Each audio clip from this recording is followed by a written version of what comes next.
everything stated in this video is my opinion and my opinion only. And just like everything else in these cases we discuss here on this channel, everything is alleged.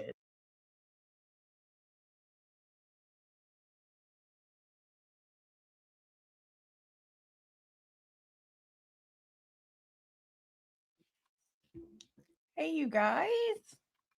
How was everyone's Tuesday? Today's Tuesday, right? I went to check. How's everyone's Tuesday? I had to buy a mower today. So after I get off this live, I have to go to the garage and put that damn thing together. Because they don't come together anymore. So it's going to be fun. Let's look and see who's in here. Hey here, Haiti. I have a question. Why are there so many undercover cops in that area that night? That seems sus to me. Their excuse was an alcohol thing. But, you know, that's just what they're telling us.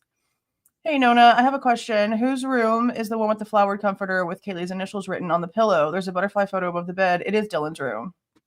I didn't notice anything on the pillow. Hey there, Sandy. Thank you for joining. Thank you for joining.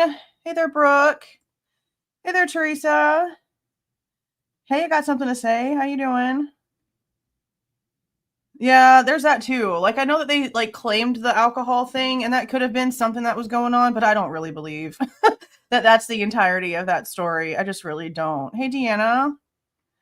Oh yeah, no, we have. We've talked about the Kentucky case where the sheriff shot the judge here since it happened.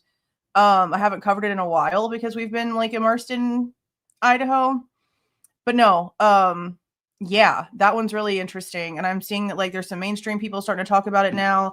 But what's her name? Hillbilly Crime. I think she lives in that area. She's a local that's been on top of that case since the very beginning. So if any of y'all haven't like seen the in-depth stuff, go to her channel. Her and Gavin Fish talk about that case almost every day. She knows everyone's names that's involved. She knows first names, relationships. Like she can like, she's put all of that stuff together. You watched my bean video? Thank you. I'm so excited. I showed my dad and he was like, good job. Then he wanted to see my fruit trees. So I went around taking photos of everything and sending them over there to him today. Yeah, no, Kentucky's funky. But that's just like,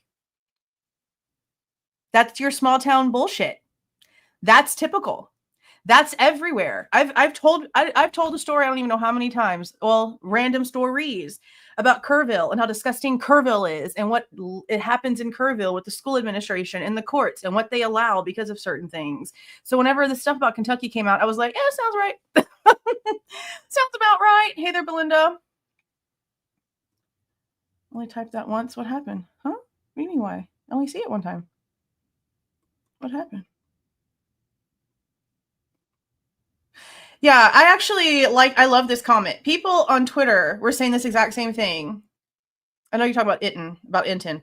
It's hilarious to me that Bryan Inton can come out here and talk about Kentucky and talk about like other small town corruption bullshit, but then his nose is just like when it comes to Idaho. And I'm like, bro, you're literally reading all the inconsistencies and you're supposed to be this professional journalist who's supposed to know all of these details. Well, how come people like little old me can sit here from my bedroom computer and know when to ask questions and what's incorrect and what's not and be verbal about it? And you're just sitting there reading it with it very staged. Because the way that he came out with those reports was gross. He made sure they were perfectly fanned out, just beautifully, and in this perfect little fan around him before he picked up the one from Dylan that he was reading. Staged scenes, staged setup. Gross. Gross. But people on Twitter are asking that. Like, why are you out here talking about this case, believing all the corruption and talking about the corruption, but you don't see it anywhere else? He's choosing to. He's choosing to. Yeah, the stalker thing really is starting to piss me off. Because it seems like that was a very real situation. And I really am starting to feel like maybe that's the reason why she moved back to her parents' house. I don't think it had anything to do with anything else. I think that there was somebody that was messing with her and she'd had a freaking enough. And maybe nobody was doing anything about it. And she decided to go stay at her parents' house. Because, I mean, why wouldn't you walk your own dog outside? Why are you having somebody else walk the dog outside? And then miraculously, the dog is like gone. They can't find the dog, and no one is telling us what the frick Kaylee was doing at the time that the dog was being taken out by Maddie and Bethany. And it really bothers me because Olivia, out of her own damn face, said they watched the girls go in the house and then take the dog out to go to the bathroom. No, you didn't. You saw Maddie and Bethany taking the girls out to go to the bathroom. So why wasn't that what Olivia Goncalves said? Why did she lie? That entire family's been full of shit. Pretty much all the families have been full of shit because now we have the Chapins joining in, which is no surprise in this whole, oh, we don't want anything coming out. Yeah, because you don't want the truth out. You don't want the sheath to be shown because the sheath is a damn lie. You don't want the truth about anything. These two people that are out here trying to stop everything are the people that have out here been the most silent. They're the ones that have been asking no questions and just sitting back in the background. And now you have the damn audacity to try to stop the public from seeing the truth? How much you get paid? How much you getting paid to do this kind of bullshit? Because I promise you, whatever was being filed in court is not coming out of their own pockets. For Maddie's family either. I promise you that. It's all bullshit. He was sitting next to Xana's stepmom in court with the black lavender jacket on. Oh, lavender tie on. I have no idea. I'd have to go back to that. I would have to go back to that. No, it's been 6:45 since I said it.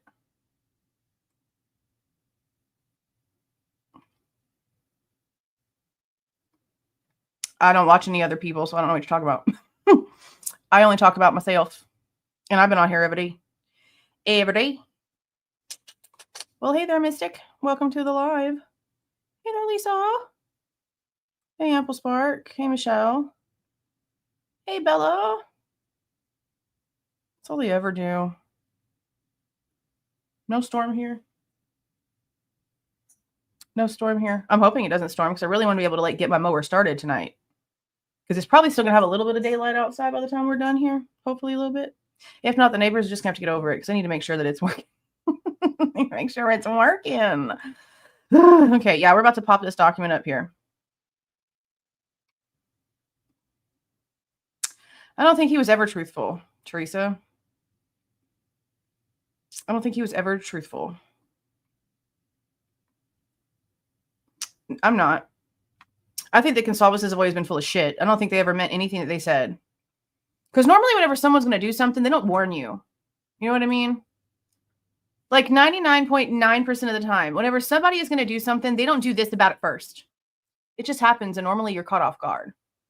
So all the stuff that the Goncalves did, we've already seen that they're not about shit. Sorry about it. They ran their mouth about the house, and then him and Steve Jr. went to some island somewhere on a boys' trip. Go look at their Facebook. Go look at the timing of the house being taken down and the time that him and Steve Jr. went out on a boys only, not the entire family, expensive ass freaking vacation, just them two. It was that time. So instead of having Shannon Gray with their money and all the GoFundMe money that they got from all these people, all these, how many, over $200,000 at this point, right? Between all of them. Probably more if you consider the Venmos, the PayPals, the Cash Apps, people that are giving them free room and board to be there or were, people that were giving them restaurants to come and eat at and places where they could get things for free. They could have taken that money and put something, they could have filed something to try to at least try and stop the house being demolished. Instead, they went on vacation. He did a bunch of this and then did nothing because that's what Steve Goncalves is. He came out here acting like he was big and bad. Then we found out that he abandoned an entire child, a child that has a child. So he's not only abandoning a daughter, but he's abandoning a granddaughter. Steve Goncalves ain't shit. That whole family ain't shit. They've proven that. It has nothing to do with Kaylee. Kaylee is not her father. Samantha Nelson is not her father. The parents in that family ain't shit. Prove me wrong. Prove me wrong. Well, they're just really kind of suing to stop talking. They don't want the proof to come out. They don't want the proof to come out, which is pathetic. Because if there's really nothing that we're going to find that's going to change the majority's minds about what's going on here, then what you worried for? What are you worried for? 1%, maybe not even 0.5, 0.5% of this case are what they're trying to block us from seeing. We're literally not going to sit here and focus completely on the photos or the body cams. We're going to focus on the portions that matter. And honestly, and above any and everything else, the knife sheath is honestly all that freaking matters here. Because once we can figure out the knife sheath situation, then we can move forward to the rest of it. And it doesn't help that their timeline for the knife sheath is a lie. On their own admittance, they've said it themselves. In everything that's come out, they've lied to us about the timeline of the sheath. Why? Why do you need to lie about when the sheath was found? Why do you need to lie about what time the officers got there? Why do you need to lie about the timing that the officer who found the sheath got there? Why do you need to lie? Day one? Why do you need to lie day one? Mm-mm. Mm-mm. You're lying day one for what? I don't trust you. I don't trust you. I don't trust you. Thank you for joining, Konya. Well, thank you, MDP. I appreciate that. Hey there, Chemistry Queen. You've been here from day one, too. You have been here since day freaking one. That's a true story right there. Thanks for the 5, Moto. Did they put Murphy in the back of the SUV in the cage while something was going on? Because the cage was originally in Kaylee's room. No, it was. It was behind the door, it sounded like, in the ISP record. But we did hear the Goncalveses. You know, they say a lot of false bullshit, so I don't really know how true this is. They said that the cage was in the Range Rover. Well, the cops might have put it there because they had to move everything out of the house after they did everything they had to do, right? So it's very possible they took the cage out and put it in the back of the Range Rover at some point. But originally it was in her room, unless she has 2. She could have one that she had there to keep him in, but then she could have had a travel one in her Range Rover. That's a possibility too. But we don't really know because nobody wants to tell us the truth about anything. No one wants to tell us the truth about anything. Yeah. I'll do a video by itself about this stupid sheath timeline just so people can like understand exactly. Because I know that some people can hear, some people come in, they get certain, you know, pieces of information, but they don't really like hear all of it because it's continued conversations from other things. So there's just a lot that we have to go in and sort of like focus on. I mean, it doesn't really honestly matter that they're sitting here being like, oh my God, we don't want them seeing anything. All you're going to make us do is ask more questions, you freaking morons. I don't know what you're trying to accomplish. All you're doing is making this more suspicious. So go ahead and keep on filing them paperworks. Go ahead. This is going to make me ask more questions. This is going to make me look at you with even bigger side eye. But go ahead and keep on filing that paper. Go ahead and waste your time. Because you can only keep things secret for so long. And this is fresh. 3 years ain't shit, bro. 3 years is nothing. They're pathetic. The theme song. That's cool as hell. That is cool. That's the problem. They're all non-truths. Even things that shouldn't be non-truths. Bro, I'm glad you said something. I got up this morning. Told my buddy this. I said, I got up this morning with every intention to sit at this computer, get the clip out for Sub 32, go live around like noonish, and then go live again. Like I had every intention of that. My kids knew that. Everything. I got up and could not get up. It's been like that for like 2 weeks now. I've been just completely drained and nothing else has changed. My blood pressure medicine is normal. I'm going to bed the same time I always do. I'm not overdoing anything. If anything, the past couple of months, I've been a hell of a lot more relaxed than ever in my life. So yeah, I find it odd. See, look, it's not just us. There's something going on. And apparently the retrograde boo-boo is over. So I don't know. Everybody's feeling a little bit, ugh, I guess.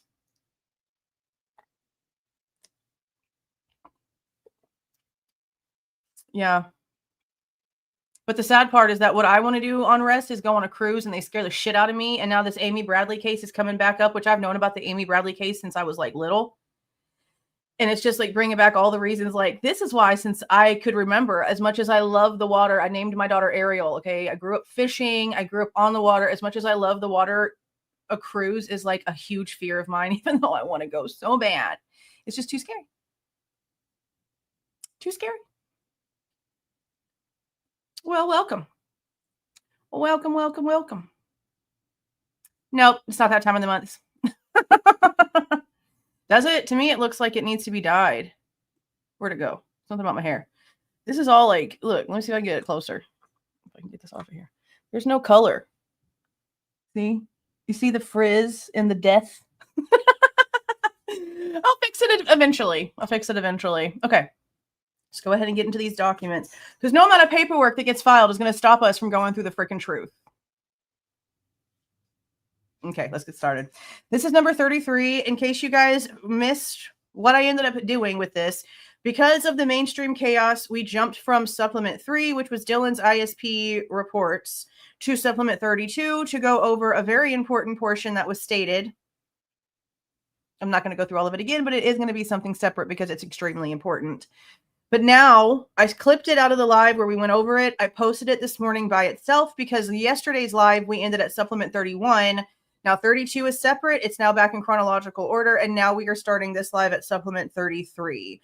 I have a plan to go to supplement 45. We might go further, but at least to 45 is the plan. Okay. Do I need to do any maneuvering on this so that you guys can see everything?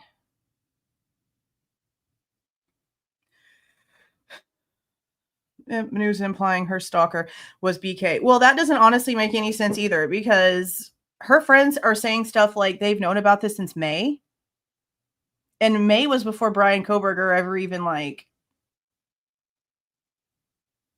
probably looked into the housing. Like, I don't know how that whole thing went with his like referral and stuff like that, but it would have been like way before.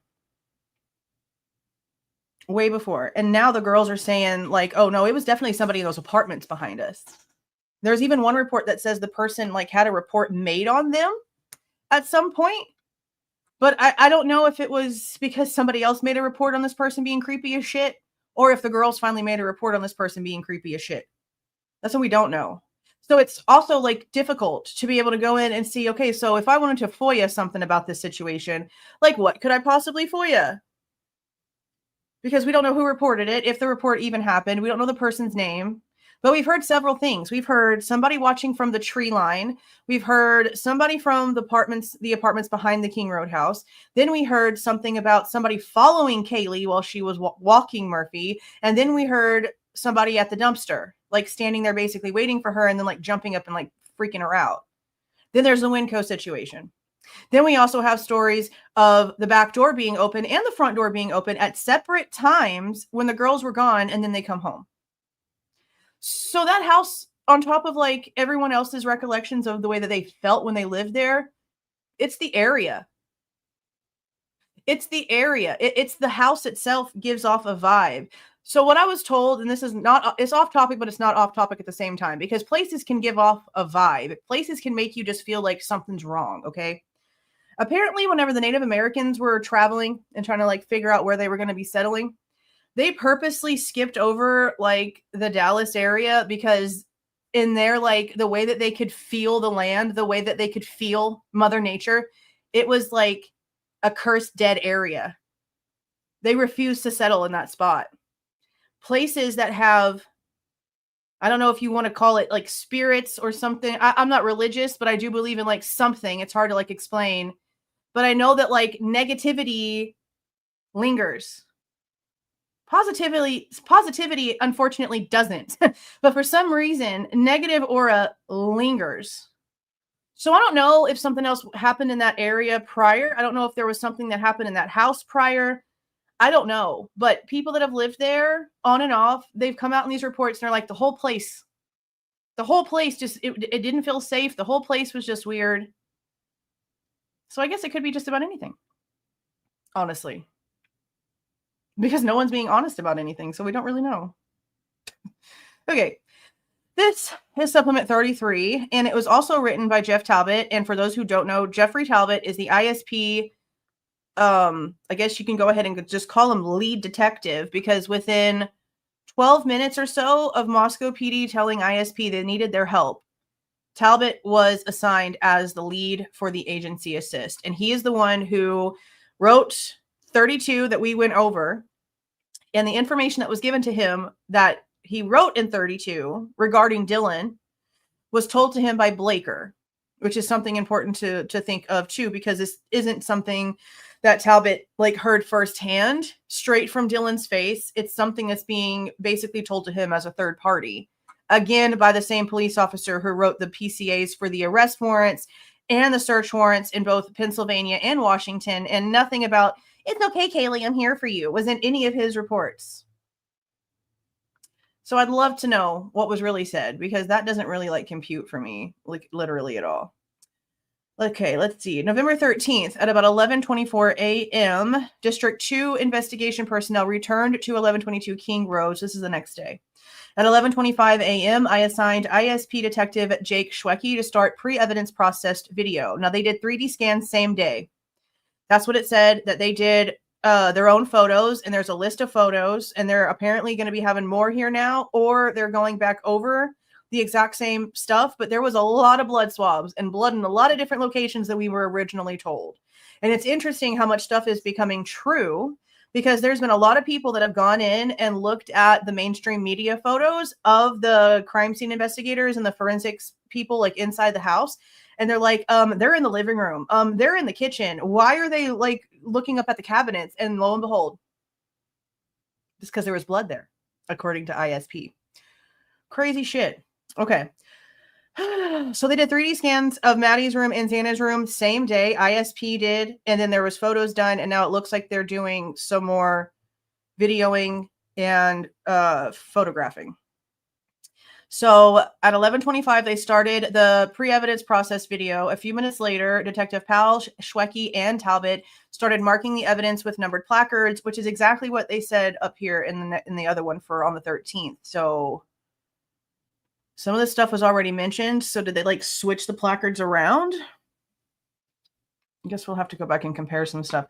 Exhibit 57, rolled $2 bills, more than one.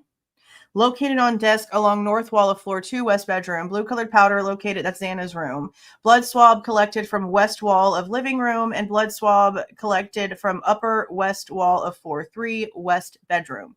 At about 2:12 p.m., the windows and doors that were open during processing were resealed. Why'd they open them? Why'd they open the windows?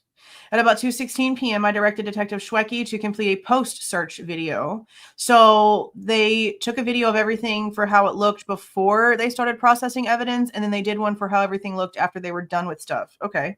At 2:18 a.m., the front door was resealed and ISP personnel left. MPD remained on scene outside the residence. I transported the items collected to the MPD and turned the items over to MPD evidence technician Tim Smaldridge. I entered the scene videos and photographs into evidence located at the ISP District 2 office and provided copies to MPD. Okay. Now we're at number 34. This is Talbot again. This is something going on the 17th. ISP Forensics returned for further processing and evidence collection. And it says everything was turned over to MPD. So now we have forensic scientist Ginny Ayers. She's the person that was in the documents that was supposed to talk at the trial. Carrie Hogan, Tara Martinez, Wyatt Barry or Barry maybe. They're the ones who showed up. They did a potential hair. Okay, so there was a cigarette butt collected. I wonder if maybe that's why I know a lot of people still smoke, but I wonder if that's maybe they were trying to compare it, because remember there was a cigarette that they like found from surveilling somebody else. We haven't gotten to that part yet. We saw where they were surveilling somebody, where they were watching someone come and go with their mama and their brother, but they didn't say anything about a cigarette in that report, which is interesting. So number 61 is a potential hair collected from the north wall on floor 2 hallway, another hair from the south wall on floor 2 hallway, cigarette butt collected from yard south side of house behind the sofa, because remember there's a couch out in the back. Note collected from parking lot on north side of house, east of Ford SUV. Potential hair collected from south side of half wall, floor 2. Potential hair collected from floor 2, west bedroom. DNA swab, exterior of south kitchen window. That's the one with the handprints on it, I'm pretty sure. DNA swab, exterior of south kitchen window. And then again, collected from exterior of south kitchen window. Router and modem. in the little alcove. We saw that in the photos. It was like on the ground. Blood swabs, refer to forensic report for locations. Okay, so this one would be like multiple swabs that were taken, and it's in a different report. Latent lift cards collected from exterior of south kitchen window. So they were like pretty adamant, it seems like, that those were fresh enough for them to lift the prints and it be important. You know what? Actually, has anybody, let me stop for a second. Has anyone, well, I'll answer this one real quick. The only thing that I saw before now that was in reference to a note, there was something that was found on the ground. Some people try to act like it was some sort of map. I didn't see that. I'll have to go back and see if I can find it. I had a screenshot of it. At some point, but it didn't look like a map. People were definitely reading way too much into what it could have been because you really could not tell specifically what it was, but it didn't look like it was like a hand-drawn map. It looked like it was just like a doodle. Like, you know how like whenever you're bored and just like randomly start drawing stuff on a piece of paper? That's just what it looked like to me. It's somewhere. They have it? Because if it's a note, then it's not the same thing that I saw. See, that's what some people thought too. I didn't see that. When I looked at that, I didn't see that. I could be wrong, but whenever I was looking at that, I was like, yeah, I don't know. Okay, let me ask you guys a question. Is it possible, with all of the bullshit that we heard from Molly, that maybe the face and the handprints on the window is the door dasher trying to see if anybody's home because she can't find the house? Because I know that she tried to say that like the food thing told her to go and like deliver it to the back porch, but she didn't feel comfortable. But what if she actually did go back there? And what if she like put her hands up against the window and like we're like trying to like look in or hear in to like maybe see if she could like see if anybody was actually there?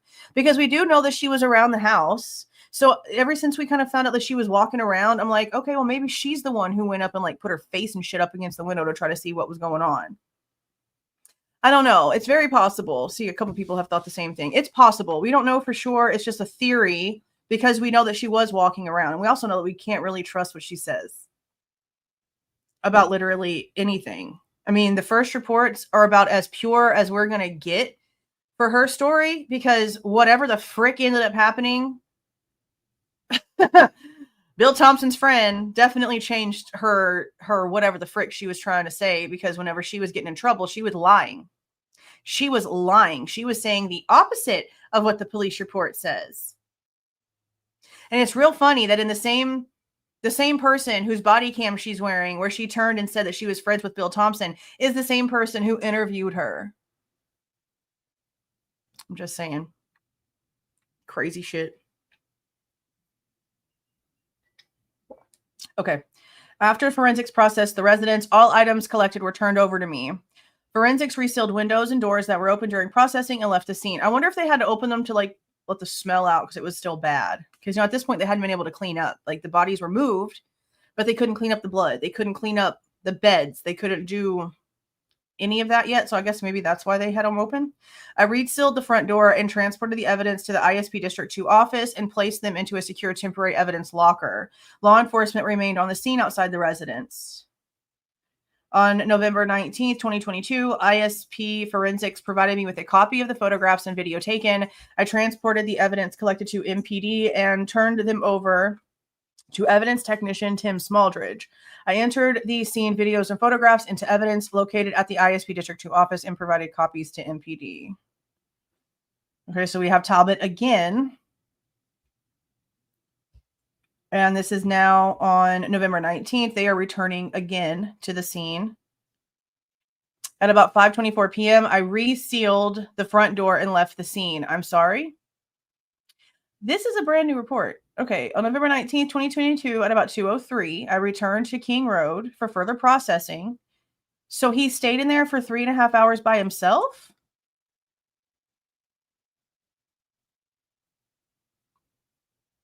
He did. It looks like he went in there by himself for 3.5 hours. Okay. At 5:25, I resealed the front door and left the scene. MPD remained on scene outside the residence. On November 20th, so the next day, at 8:16 a.m., I returned to King Road. At 8:58, ISP Detective Hugh Powell and ISP Trooper Kristen Noah arrived at the scene to assist. So what were you doing for 3.5 hours? And now you're coming in and you're going in and you're putting evidence cards and taking pictures of stuff. What the frick were you in there doing for so long? Okay. I marked the evidence with numbered placards while Detective Powell and I photographed the exhibits.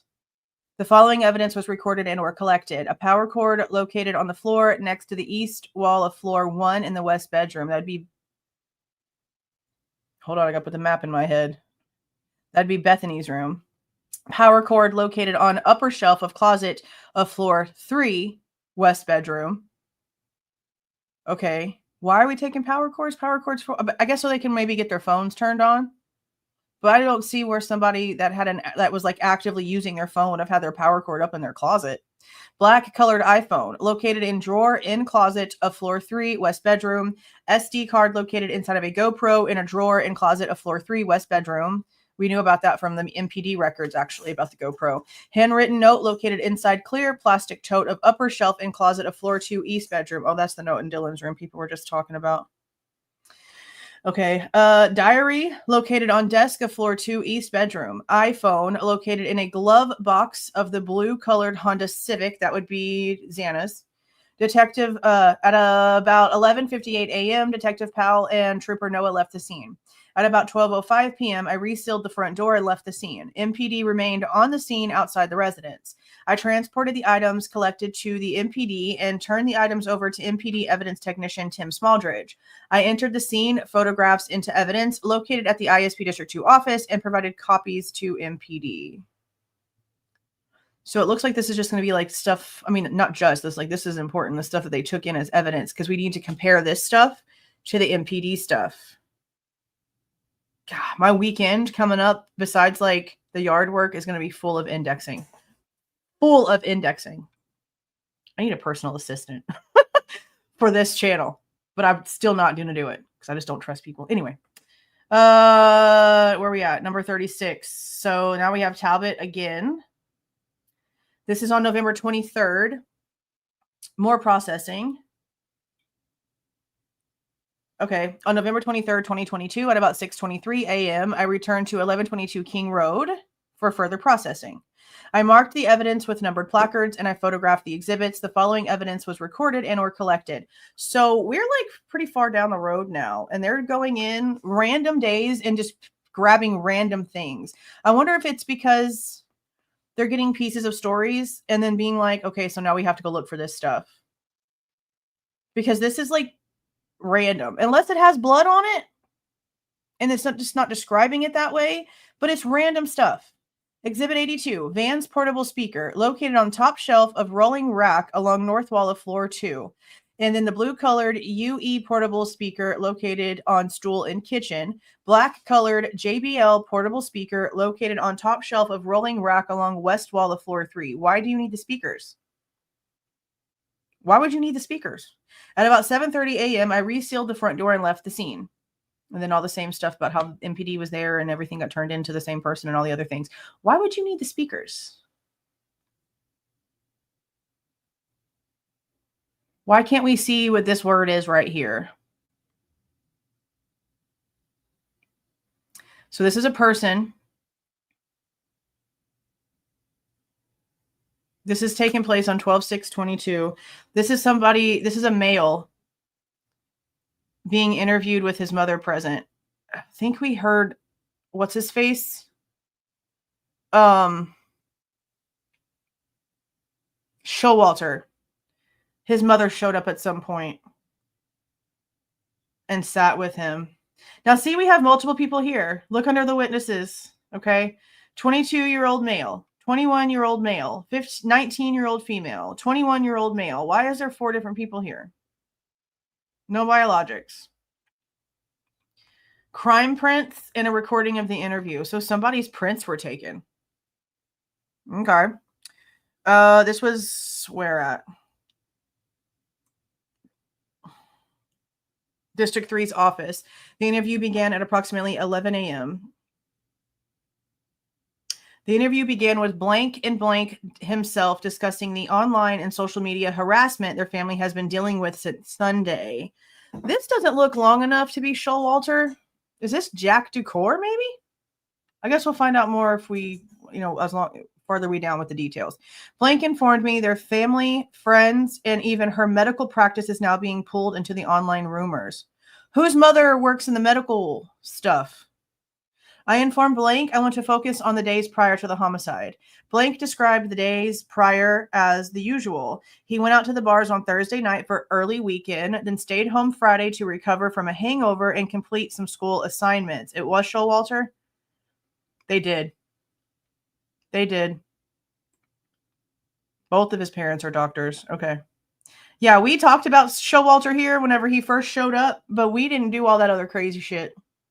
There's a line a lot of people cross. You can ask questions all you want to. People say that, oh, but you can say, yeah, I can. I can ask all the questions. I'm not telling people to go and find where people live and mess them up. I'm not telling them to dig into their freaking history and find every little nook and cranny of everything, because what the hell good is that going to do? People cross the line constantly on YouTube. It's disgusting if you want to be so serious.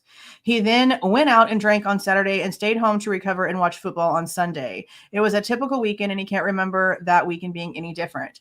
I asked Blank if he knew about the sorority formal on Friday. Blank said maybe, but he really does not pay attention to such activities. He stated there is always something happening on campus and he does not follow all the activities. I asked Blank if he was aware there was a party at the house where the homicide occurred on Friday night. Blank said he was unaware of a party on Friday, but thought there was a party at the house on game day Saturday. However, he was not sure there was a party at that house because there were 6 or 7 houses on King Street on that Saturday having parties. Blank only went to the parties at blank building on game day. Blank rarely attended such parties because many times there are freshmen and sophomores at such parties, and he does not like partying with the younger classmen. Blank usually stayed at his own apartment, attended functions at his fraternity, blank, or went to the bars. I guess this is the name of his fraternity. Therefore, Blank does not pay a lot of attention to the parties off campus. I asked Blank to walk me through his entire day, Saturday, November 12th, 2022. Blank informed us it was difficult since he was drinking all day that day. He did not attend the game, but did go to the party at the blank. He went back to his apartment, then later to the bars. Blank claimed he did not remember a lot of specifics, but there were people everywhere.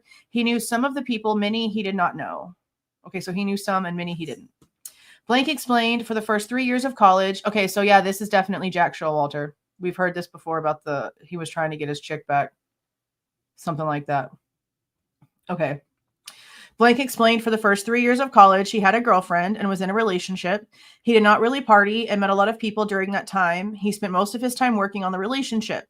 As a result, Blank does not know the number of people other seniors do, and he does not talk to the individuals he does not know. Blank believes since he does not know a lot of people and does not talk to a lot of people, he has a sus reputation. Blank preferred to hang out with friends. If he does not know someone, he does not talk to them. Me too, bro. I then asked Blank if he was with Blank on Saturday. Why can't we see this freaking name? This is not obviously one of the victims, so why can't we know this name? Okay, Blank said yes and described Blank as his good friend. Blank could not recall when he met up with Blank that day, but he believed Blank and Blank came to his apartment when they all went to the party at the blank. I hate these redactions. Blank then looked at his phone and found a text message string between he and Blank, same text message string FBI agent O'Neill photographed on Blank's phone. So this other person would be somebody that they've already spoken to. Okay, the first text was sent by Blank on Saturday at 4:16 p.m. to Blank. It simply said, yo. Blank replied, what's up? And Blank asked if Blank was still at the blank. Blank informed him he was, and he was going to get some food. Blank asked where Blank was, and Blank informed him he was back at his apartment getting ibuprofen for his back. Blank asked Blank to grab him a couple of beers if there were any left. This was the last text message between Blank and Blank on Saturday. After reviewing the text string, I informed Blank it appeared he and Blank had been at the party prior to the start of the text string.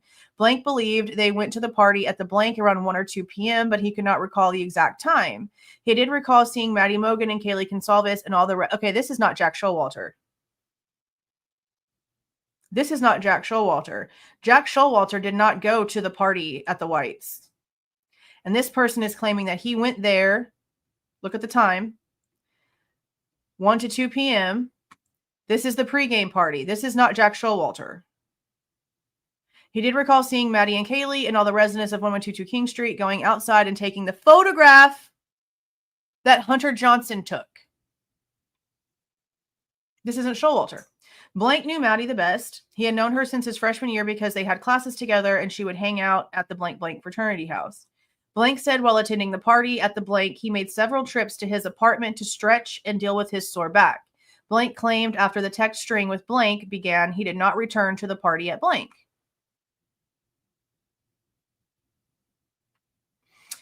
I asked Blank if he remembered going to the blank house with blank. Blank replied, not really, then said that is why he agreed to go to the other bar with Kaylee. Oh, it is Jack Showalter. Okay. Talk too fast, chick. Talk too fast. So he went to the party at the Whites? Or he was at least over there at the Whites? That's new.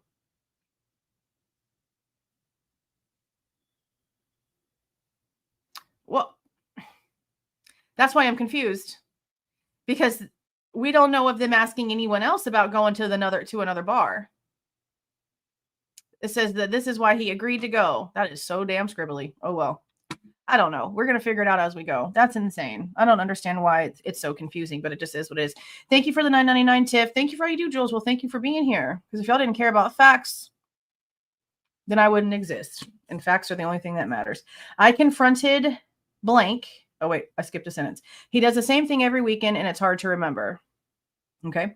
I confronted blank with the information we had gathered reference he and blank had been picked up by the fraternity DD, driven to get food and beer, then dropped off at the blank fraternity house. Blank responded, that would not be out of the normal, but not specifically recall. Okay. WSU Kim. She stated that and again, I'm just going back to things that I remember being said before. And the only reason this is making me think of this is because one of the things that she said was that Jack Decor, Adam, and somebody else had left, gotten food, and then went home and played video games. And this is reminding me of this because they went to go get food. Now, there was nothing in whatever she said about like a designated driver or anything. But I'm trying to figure out exactly like what's going on here because Showalter didn't do any of that either. He didn't leave with a designated driver and go get food and then go somewhere else. This can't be Showalter. This is annoying. This is annoying. But we have heard this in two different things because at some point we heard from two different people that their sober bro or whatever got pulled over for a registration issue.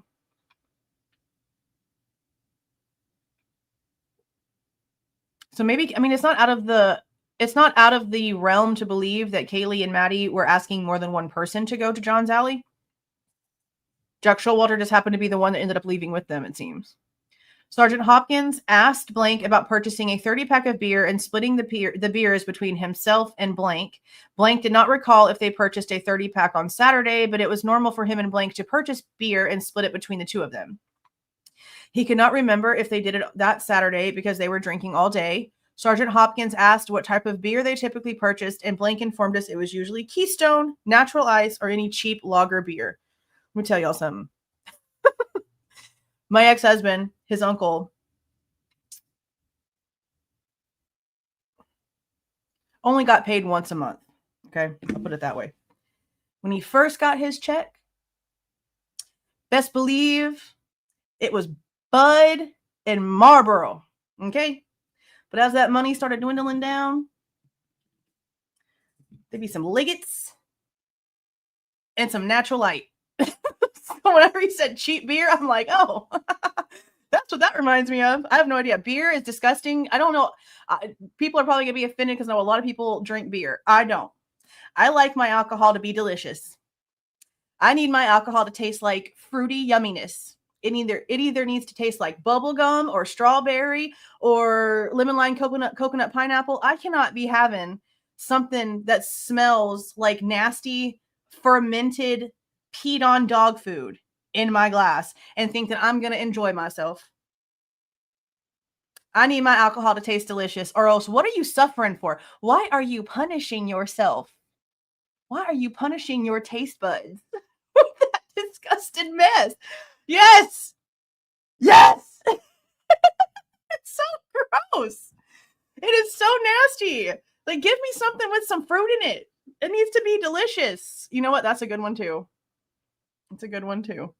No, it needs to be delicious, bro. So all this beer stuff drives me crazy. Like the White Claws, I can understand, even though they're still kind of gross.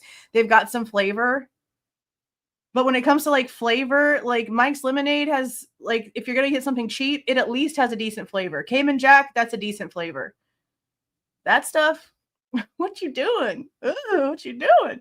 I instructed Blake to refer to the text string between himself and Blank and look at some of the communications on Monday, specifically where he was asking Blank if he wanted the bag back. What bag? What bag? Interesting. Blank read the text string and then remembered he did borrow a bag from Blank that Saturday. He and Blank were at the Blank house and Blank had passed out.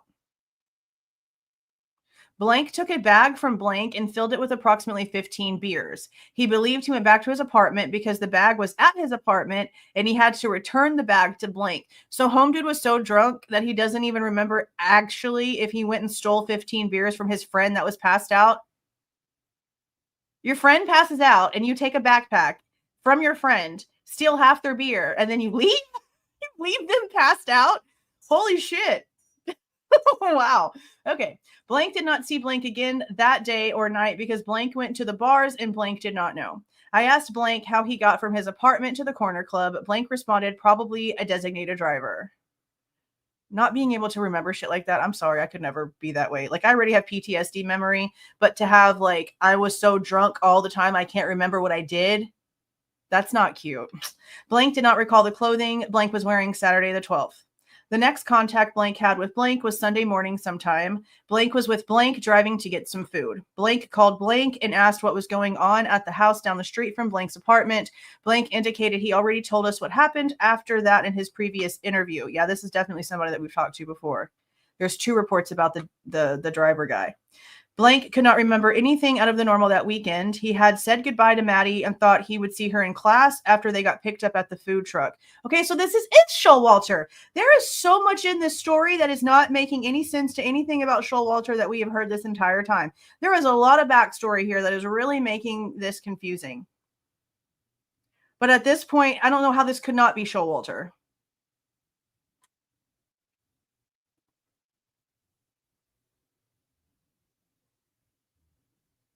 Okay. Blank described Blank as laid back and quiet. If people don't know him well, they would say they would view him as an outsider. Blank is very quiet and will not open up unless he knows you. Blank said Blank is a great guy and knows he would not have done this shit for sure.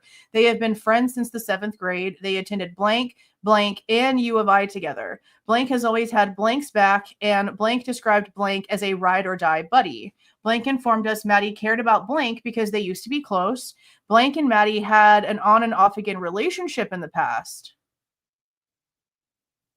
This can't be Cole, though. Because Cole didn't get a ride from from a sober person or whatever. He got kicked the F out. So he wasn't like with other people. Like most people that were there didn't even realize it happened. Okay. It worked for Blank because Blank did not want a girlfriend, but Blank claimed it was difficult to describe because Blank did not really talk about those things or brag about girls. So he kept anything with his relationships to himself. Blank knew Blank and Maddie had gone on a trip to Cabo, Mexico with a large group of U of I students during spring break last year.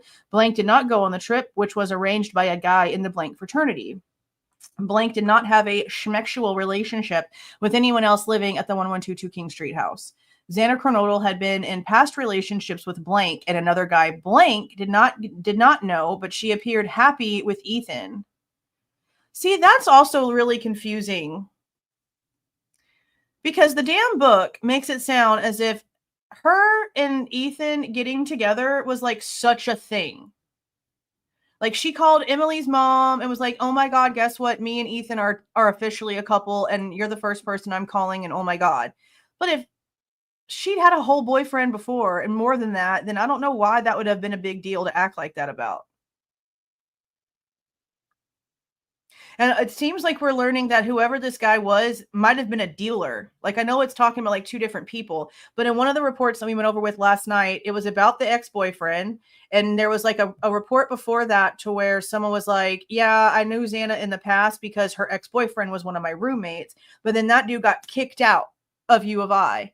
And then the later report said something about how, like, basically if you wanted something, this guy was the one who had it. So it's like, okay, so he had to have been a dealer that got kicked out of the university for probably being a dealer, is what it sounded like from the context that we're reading, not stuff we're making up, from what's being said. That's what it sounded like. So I don't know. It's more about the book. It just seems so blown out of proportion. Because if Ethan wasn't like her first like relationship, then I don't see what the point of all that was. That's how they made it sound. Okay. Okay. Blank did not know Kaylee and didn't know she used to date blank, known to be blank. Okay, so whoever Kaylee was dating was known by another name as well. This isn't Jack. Doesn't sound like. Blank did not know blank or blank. He indicated he may recognize them if he saw a photograph, but he does not know them. The only individual he really knew from the house was Maddie due to mutual classes together. Why do they keep spelling her name wrong? Blank did not know the number of times blank had been inside 1122 King Street residence, especially since blank had been banned from the corner club for a while, and blank did not know what blank was doing while blank continued to frequent the bar. So whoever this was, it wasn't Cole, because Cole was let in that day. Whoever this is was banned from the corner club from prior to this. Why? What'd you do? Okay. Wild. Blank expanded on Blank's ban at the corner club. He indicated there was a 2-strike system at the bar, and after you had 2 strikes, you were banned by the bar for a period of time. Blank admitted it was his fault for Blank being banned, and they both should only have 1 strike. Okay. Blank admitted he and Blank are hotheads and will hold their ground. Blank said Blank already had 1 strike at the corner club for arguing with the bartender when Blank got drunk at the bar and began arguing with the boyfriend of a girl he liked.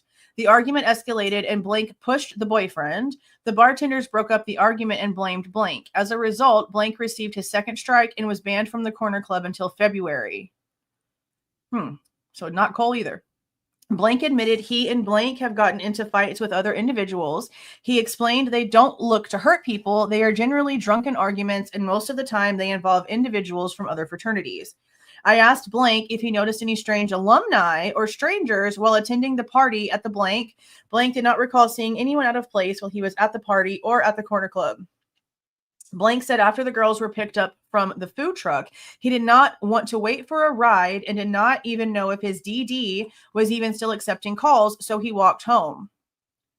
This being Jack Showalter is literally blowing my damn mind because no one said a damn word. He literally said in the first thing that the intention was for them to go to John's alley, not to go to the grub truck. So if your intention was to walk to another bar, why would you have even had anything going on with a driver? And his whole thing was, I had a good jacket on, so I just went ahead and walked. And now we're getting all this other context. Okay. It's really interesting, all this additional information. Blank informed us it was no big deal to walk home. When they were at the food truck, he believed he and the girls were going to another bar, but they were drunk and got a ride home, he presumed. What do you mean you presumed? You watched them get into the car. And what do you mean you thought that y'all were going to go to John's alley after getting food? Y'all were already hitting it close to that 2:00 hour that everything was going to be closing. What exactly did y'all think that was going to happen? Y'all weren't even going to be able to walk in that door because of the timing.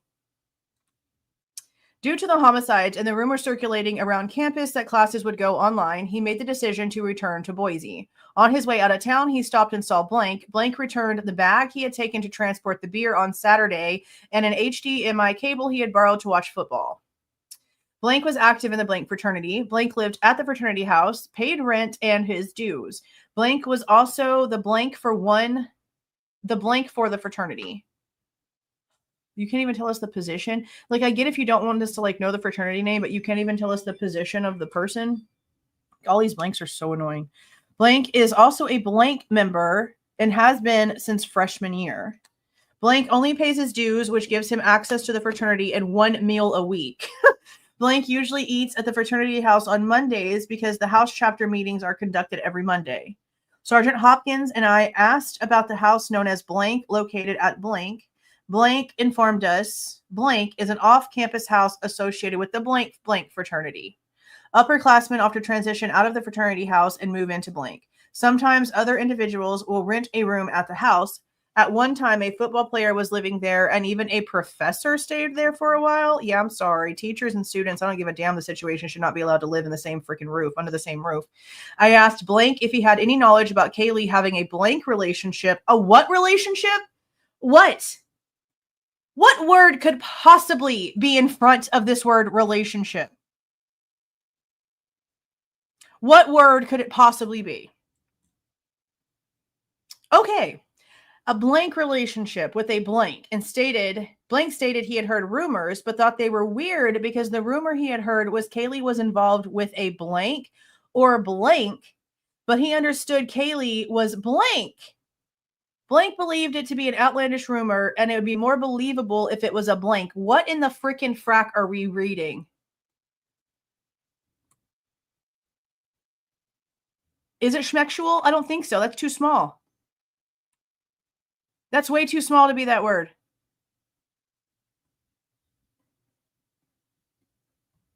Yeah, no. Way too small to be that word. Open, maybe? I know a lot of people talk about that stuff. Too small for that, too.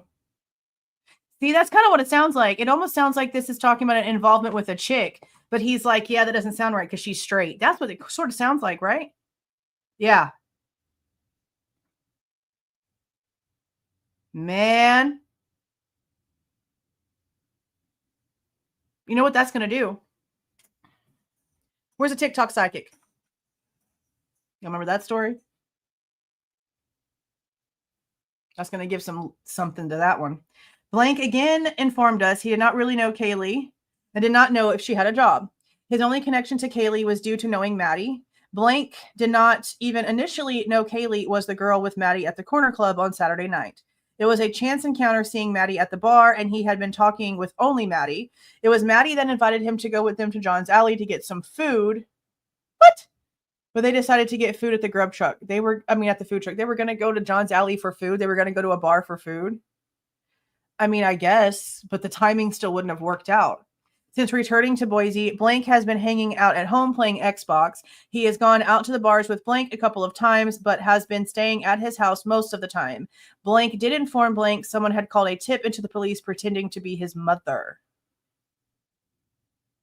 Someone pretended to be Jack Showalter's mom? What the frick? What the frick? Blank discussed some of the internet rumors accusing him of the homicides. Everyone continues to ask him what happened that night, and he informs them he has no idea. He has always thought the students would figure out who committed the homicides before the police, because they know the community better than the police. Now that the homicides have not been solved and the students do not know who committed the crime, everyone is scared. Sergeant Hopkins and I asked Blank about the most recent issues resulting in Blank for Blank. Is this charges? Is this charges from someone? Blank informed us a video of freshmen hazing other freshmen has been the most recent issue. A parent had seen a video of freshmen throwing another freshman's bed out of the fraternity house second floor window. Sergeant Hopkins asked about issues at a sorority function. According to Blank, there were 2 issues at the sorority's off-campus function. The first involved Blank and Blank. Blank was picking on a guy at the party, calling him Kermit the Frog. Eventually, a scuffle broke out. You got butt hurt for somebody calling you Kermit the Frog, you damn little snowflake? Can we stop? Jesus Christ. Eventually, a scuffle broke out, and Blank was just backing up Blank once the scuffle started. The other incident at the same party involved a couple of Blank freshmen throwing hangers and causing damage to the facility. These issues did not cause trouble for the Blank fraternity since it was not a Blank function, but the individuals involved are in trouble themselves. At the end of the interview, I asked Blank if he would consent to us getting a set of major crime fingerprints from him before he left. He agreed, and they got the prints together. There was so much new information in this. It was so difficult to figure out that this was actually Showalter. Unbelievable. Unbelievable. That's what yeah. That part too. Look how easily they can be triggered. Look how easy they can be triggered.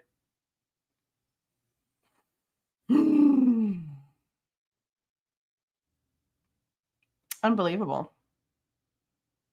Unbelievable. Yeah, one in the blankety blank blank is right. That's hilarious. Okay. Okay, this is Jeffrey Talbot again. This is them returning to the scene on November 25th.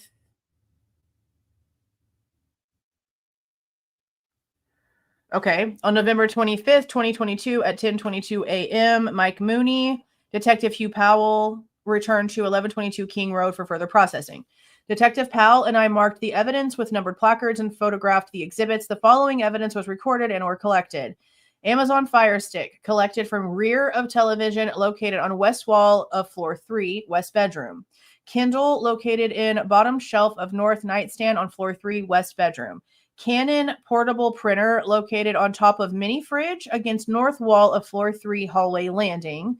Exhibit 92, Amazon Fire Stick, collected from rear of television located on west wall of floor 1. At about 11:51 a.m., Mooney and Powell left the scene. At 1:48 p.m., did you just... Oh, about to say, you backtrack, but no, my eyes just went stupid for a second. At about 1:48 p.m., I resealed the front door. What? The what? What? So you're trying to tell me that the door was not sealed for all this time? Is that what you're telling me? That's like 2 hours. Or 3 hours. That's like 3 hours, right? No, it's like 2 hours. To 12:51 is an hour, and then to 1:51, 2 hours. That's 2 hours. Okay. I transported the items located to the MPD and returned all the things like it says every single time. That's wild. 2 hours. You're going to tell me 2 hours that there was no seal on that door, but everybody was just walking around everywhere, but nobody was doing nothing? Why? Why? What's this? So 2 days after the crime, Brett Payne authored a presumptive search warrant for blank address, but nothing of evidentiary value was found. That's 2 days later. Okay, this is Showalter's apartment. Correction, this is Showalter's door. November 15th, 2022, Hugh Powell canvassed the residence of a person of interest. This would be Jack Showalter. While canvassing, Detective Powell identified possible blood on the door to Blank's residence. Detective Payne authored a search warrant for the residence. The warrant was granted based on the presumptive identification of blood found at the entrance of the residence. At 7 p.m., Payne, Powell, and I arrived at the residence. I tested the suspected blood with a presumptive hemidint blood test. The test was negative. I processed the door and exterior walkway with luminol and used an alternate light source to check for possible blood or cleanup. Nothing of evidentiary value was found. But then remember what the reports from MPD state. This is where it's leading up to. This is on November 23rd, where they go into Jack Showalter's apartment, because this is a timeline that I'm confused on. Actually, because he was in Boise, and the way that MPD put it was that there was a work order put in, which means that like somebody that lived in the apartment would have put a work order in. So he keeps talking about how like he buys beers and splits them with somebody. So who else lived with him? Who else lived with him? Because if he was in Boise and decided to stay in Boise the whole time, who put in the work order and who else could have been responsible for all the blood that was found in the bathroom? So this portion of this, like this timeline for this is like weird for me. Because who puts in a work order for something when you're not there? That doesn't make sense. And it doesn't look like they have that portion of this in here, so that portion is only in the NPD record.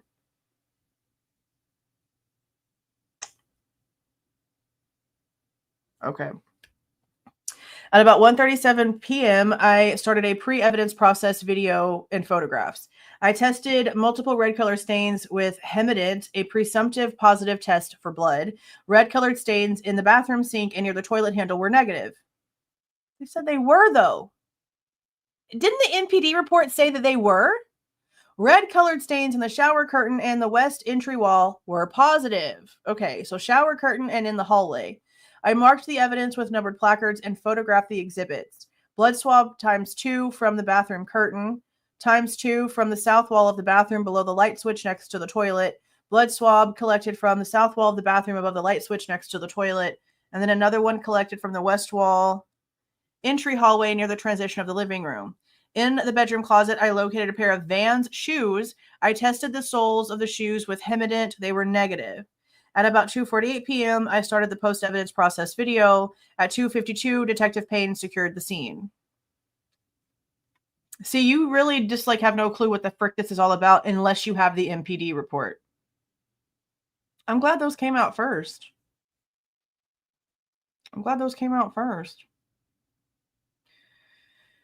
Okay, here we go. Talbot again. This is number 41. How long have we been live? Barely an hour. Yeah, we're going to go past 45. Because I got lights in my garage. I can build my mower anytime I want to. Okay, so this is Talbot on 12/7. This would be, okay, he was assigned as the lead crime scene investigator. From November 13th through the 25th, him, along with multiple other ISP personnel, made multiple entries into the residence to process the scene, including photographing, videoing, and collecting evidence. On November 23rd, 2022, a search warrant was granted for a person of interest. Is it Showalter, though? Because I become completely uninterested if it is. I mean, I'm going to read it, obviously, but I don't know. Okay. Summary is for the entry of the ISP photographs and videos taken of 1122 King Road from that period, along with the ISP Forensic Services 3D scans. I also entered are the ISP photographs and videos of the search of blank.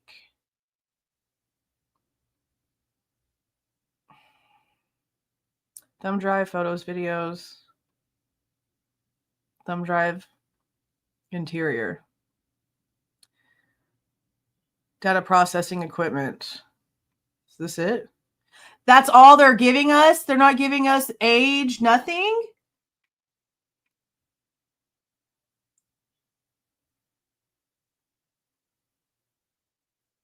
This summary is for the entry. Where's the summary? This is not a summary. This is your header. These are your headers. What? This says the name of the person involved. The victim that this one is specifying is for Kaylee. All this stuff up here, when it comes to this evidence, see how it says prop 1? For this evidence, it's for everyone. For prop 2, it looks like it's just Kaylee. Oh no, I'm stupid. It goes continue down here. Okay. Yeah, this doesn't tell me anything. That's not a summary. That's not a summary at all. Who the freak was the person of interest? Okay, number 42, blank tip contact. Detective Boone with District 4. On December 1st, 2022, at approximately 11:25 a.m., Idaho State Police Detective Robert Boone and Detective Tyler Barrett contacted blank regarding a lead pertaining to the Moscow police homicide investigation. A 39-year-old white male. I don't remember them having anything up here before, unless this is his name. This must be his name. Okay.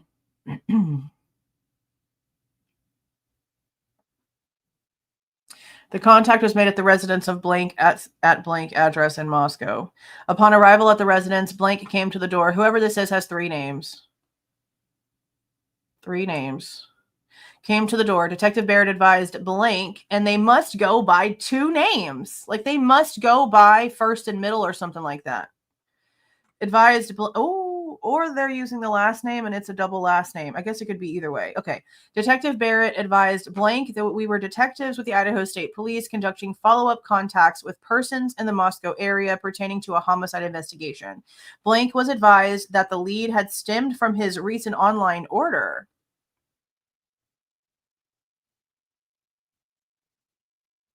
What'd you buy? K-bar? Blank advised us of the following. He was aware of the homicide investigation and had been following the information that had been released to the news.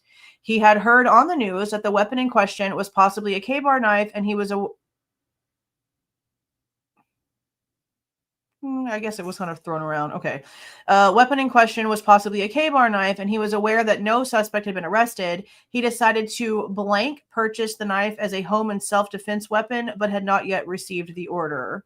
Detective Barrett asked blank if he had any connections to the university or the Greek system at the university. He advised that he and his wife had moved, purchased the residence. What? Had moved, purchased the residence? The sentence could have been structured differently. He advised that he and his wife had moved, purchased the residence in June of 2022, and they had purchased the residence from a person who was a financial supporter of the sorority system. Why would you need to know that? If you're buying a house from somebody, why would you need to know that they're like associated with the Greek row system? That's probably not a conversation that needs to even like happen whenever you're discussing purchasing a house from someone. Like, why would you even need to know that? Okay. Number 43. 2622, Detective Hopkins. On December 6, 2022, Idaho State Police Detective Sergeant Tim Hopkins and Detective Tyler Barrett interviewed blank regarding a tip called into law enforcement about the homicides. Blank is the mother of blank.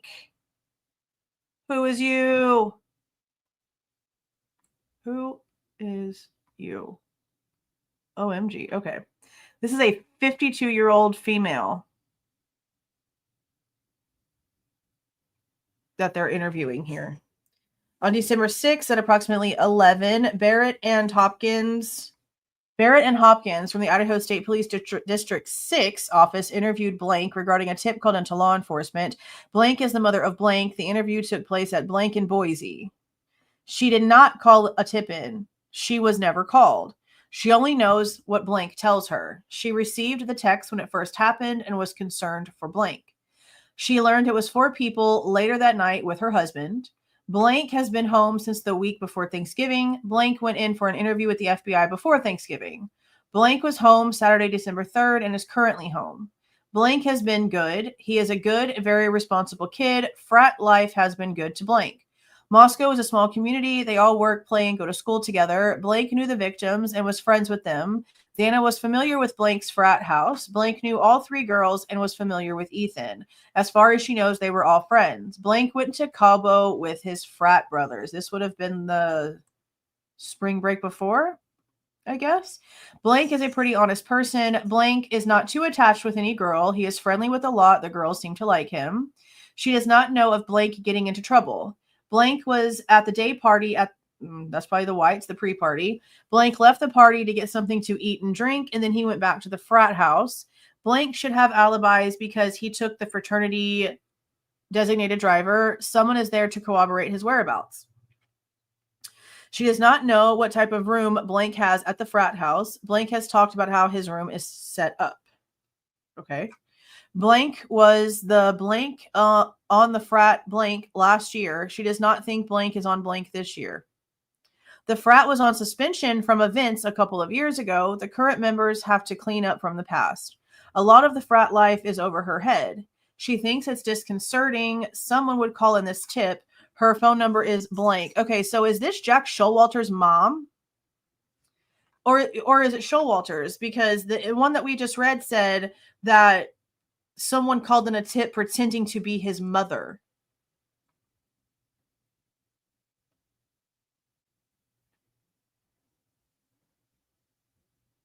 Blank has a white blank. He drives at school. He does not drive it very much. Blank uses the designated driver for the frat. So is not the designated driver, but uses the designated driver, and Hispanic. But I guess she could be Hispanic and his dad cannot be Hispanic. And that's why he looked like he looked. But this is the only thing that makes any sense, because he just said, like in the other one was like, my mom, somebody called in pretending to be her, which is wild as hell. As far as she knows, Blank was at the frat house playing video games with a bunch of friends the night of the homicides. She thinks there was one or two of Blank's friends playing video games with him. One of Blank's friends wanted to go out, but Blank stayed in to play video games. Her husband's phone number is Blank, and now the interview ended. I think it's got to be Showalter's mom.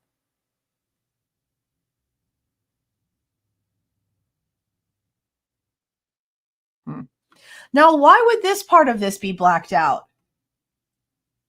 Why? Okay, number 44.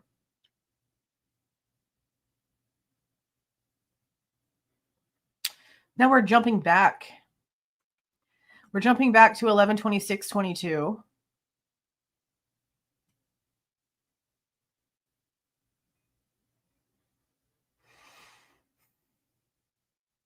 Hispanic male, 22 years old. Hispanic male, 34 years old. Kennewick, Washington. Idaho Falls, Idaho. Okay. 26-year-old white male, Moscow. 21-year-old white male, Boise. Witness, there can't be multiple witness ones. I don't know why y'all do this.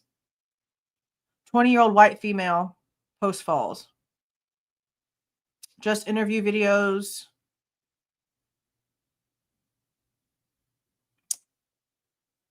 What is this?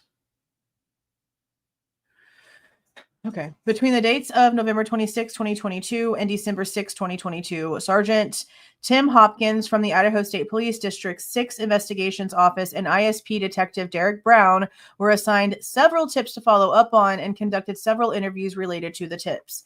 Tip number 1841, requesting an interview of blank. On November 27, 2022, Sergeant Tim Hopkins and Detective Derek Brown contacted and interviewed Blank about his knowledge of events surrounding the homicides. Blank told us the following. On the evening of November 12, 2022, in the early morning hours of November 13th, 2022, he was hanging out at the Corner Club bar with several people, including Kaylee and Maddie. His girlfriend Blank was also there. He spent the whole night with her. Everyone was drinking alcohol that night. They were not using any recreational substances. His friend Blank had been invited to Kaylee's house the night of November 12th, but chose not to go. He got into an argument with someone at the bar, but does not know who it was. He drank out of the person's beer. He apologized and offered to buy the guy another beer. He is not a dealer. So was that something that he was being accused of being, I guess? Blank provided Blank's phone number as blank and Blank's phone number as blank. Okay. Okay. Tip number 2673, requesting an interview of Blank regarding her interaction with fellow law student Blank. On November 28th, 2022, Sergeant Hopkins and Detective Brown interviewed Blank. During the interview, Blank told us the following. She is in the Blank program at U of I, probably law program at U of I with Blank. She had a conversation with Blank after the homicide had occurred. Whoever this person is, they have a really short name. During her conversation, Blank referenced the Moscow homicides and compared it to the mass shooting at Virginia Tech from 2007. I swear, YouTube, if you flag me for saying that word altogether, I swear on everything. I swear. Don't even play with me. Blank told her the suspect in the VT situation had taken two people prior to conducting the other portion of the crime. While talking about the VT situation, Blank's breathing was rapid, heavy, and visible through his clothing, and he had visible sweat on his upper lip. This is weird. Blank did not mention anything specific about the homicide in Moscow. Blank talked about an unaliving, which took place in 2017 at the Fred Meyer in the Tri-Cities area. Blank said the suspect in that one was at one time his roommate. He tried to get his roommate help and called the police about him prior to the situation. Blank is in the Tri-Cities area. She does not know where Blank lives in the Moscow area, and she does not know what he drives. Blank's phone number is blank, and he is back in town. This dude's a weirdo, bro. Blank's birthday. Blank was Blank's birthday. On November 13th, she was invited to a brunch for Blank. She did not attend the brunch. So something around the crime was somebody's birthday thing is the only thing that makes any sense right there. What a weirdo. Okie dokie. November 23rd, 2022, Hopkins and Brown interviewed this other person. This is what was said. We were talking to him because he was a Marine. Oh, buddy. Okay. He does own K-bars. They're in his safe at his property in the Tri-Cities. Is this the weirdo? He does. Okay, blah, blah, blah. Blank was his birthday. This is the weirdo. This is the heavy breather. Okay. Blank was his birthday. He and some of his friends went to Rico's in Pullman, Washington. He met a woman there named Blank, phone number blank. Blank was later identified as Blank. He and Blank took a Lyft ride to his apartment in Moscow and arrived at approximately 2:30 a.m. He was very drunk. Blank was giving him water. Blank stayed with him until the morning of the 13th. Is this the girl he took home, I guess? His roommate Blank answered the door and let him and Blank into the apartment. Blank showed me the Lyft route and receipt from the app on his phone. The receipt showed the Lyft left Blank in Pullman at 2:10 and arrived in Moscow at 2:28. On November, okay, this is a different person now. Okay. This is November 30th. They contacted somebody's roommate regarding somebody's statements. He received a phone call on November 12th to open the door for Blank and let him in. So this must be the roommate to the heavy breather. This is the heavy breather's roommate. He let him in. Blank was drunk and he was with a girl who would not show her face to him. You're all up in somebody's apartment and you're hiding your face. Girl. On December 1st, 2022, Sergeant Hopkins and Detective Tyler Barrett conducted a follow-up interview with Blank over the phone to clarify his time frame of activities. During the phone call, Blank told us the following. He was drinking heavy and was effed up all weekend. I'm surprised they even put that word in here. They've been like redacting everything. The days kind of run together. On the 13th, he went to brunch and then hooked up with Blank later, identified as Blank, for dinner. Blank came back to his house and stayed the night. He took Blank to breakfast in the morning and then dropped her off. Is this the girl that wouldn't show her face? Blank... No, he is out of town in the Tri-City area for the next couple of weeks. He is willing to provide a DNA sample once he gets back into the area. He will help in any way he can to catch the person who did this. Blank's phone number is blank. Who are you, bro?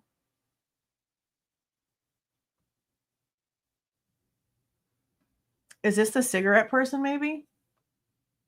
Because it looks like they're spending a lot of time talking about this guy. December 1st, 2022, Sergeant Hopkins and Detective Brown contacted Blank with a Washington driver's license regarding their activities, and they were told the following. She met Blank the evening of November 12th. They were at Blank and went bar hopping. Blank was very drunk and could not find his friends. She was giving him water. Okay, this is still heavy breather and hidden face chick. They took a Lyft back to Blank's house in Moscow. The house stunk like dogs. She stayed there at night.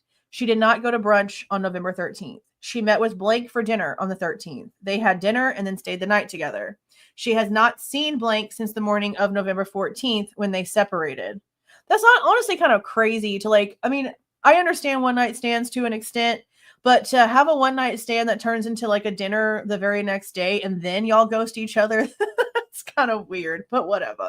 On December 1st, 2022, ISP Detective Brown and Sergeant Hopkins interviewed Blank regarding his knowledge of the homicide and his whereabouts on November 12th and 13th, 2022. The tip on Blank came from ISP Detective Lee Edgley, who observed Blank during the memorial. This interview was not recorded, of course not. During the interview, Blank told us the following. He attended the memorial for the victims. He probably looked out of place because he was standing off to the side alone. Bro, you look sus. He did not attend the memorial with anybody. He works in the blank building on campus and is a blank student. That's probably a law student. He did not know any of the victims. As a blank student, he did not socialize with any underclassmen. He worked, went on walks, and was with his girlfriend at his apartment on November 11th through the 13th. He drives a white blank. He did not want to provide a DNA sample.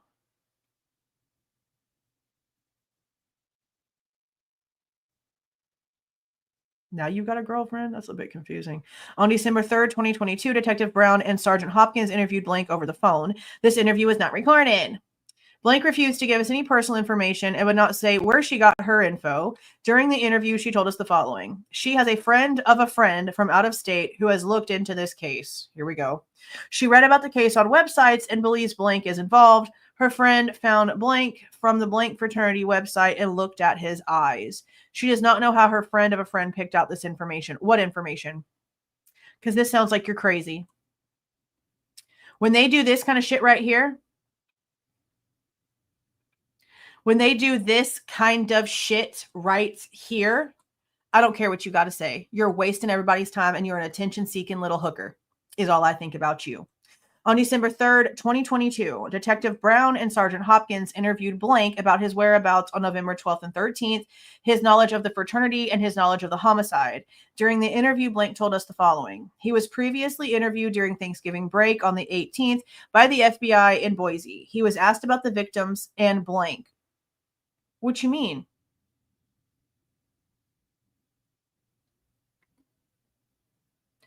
I can't tell whether this would be Jack Decor or Showalter by how it's written, but it's crazy that it's like a redacted name along with the victims.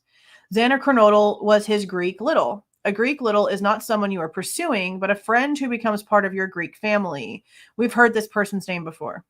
His big told him to hang out with a few different houses, like the Blank and the Blank. They would have events where only their littles were invited. He was the Blank of his house. They are currently in a transition period after their election. He is helping the new guys get up to speed. Last year, he was the Blank. He knows everyone in that frat pretty well. The house gets a little cliquey based on pledge classes. I'm sure it is.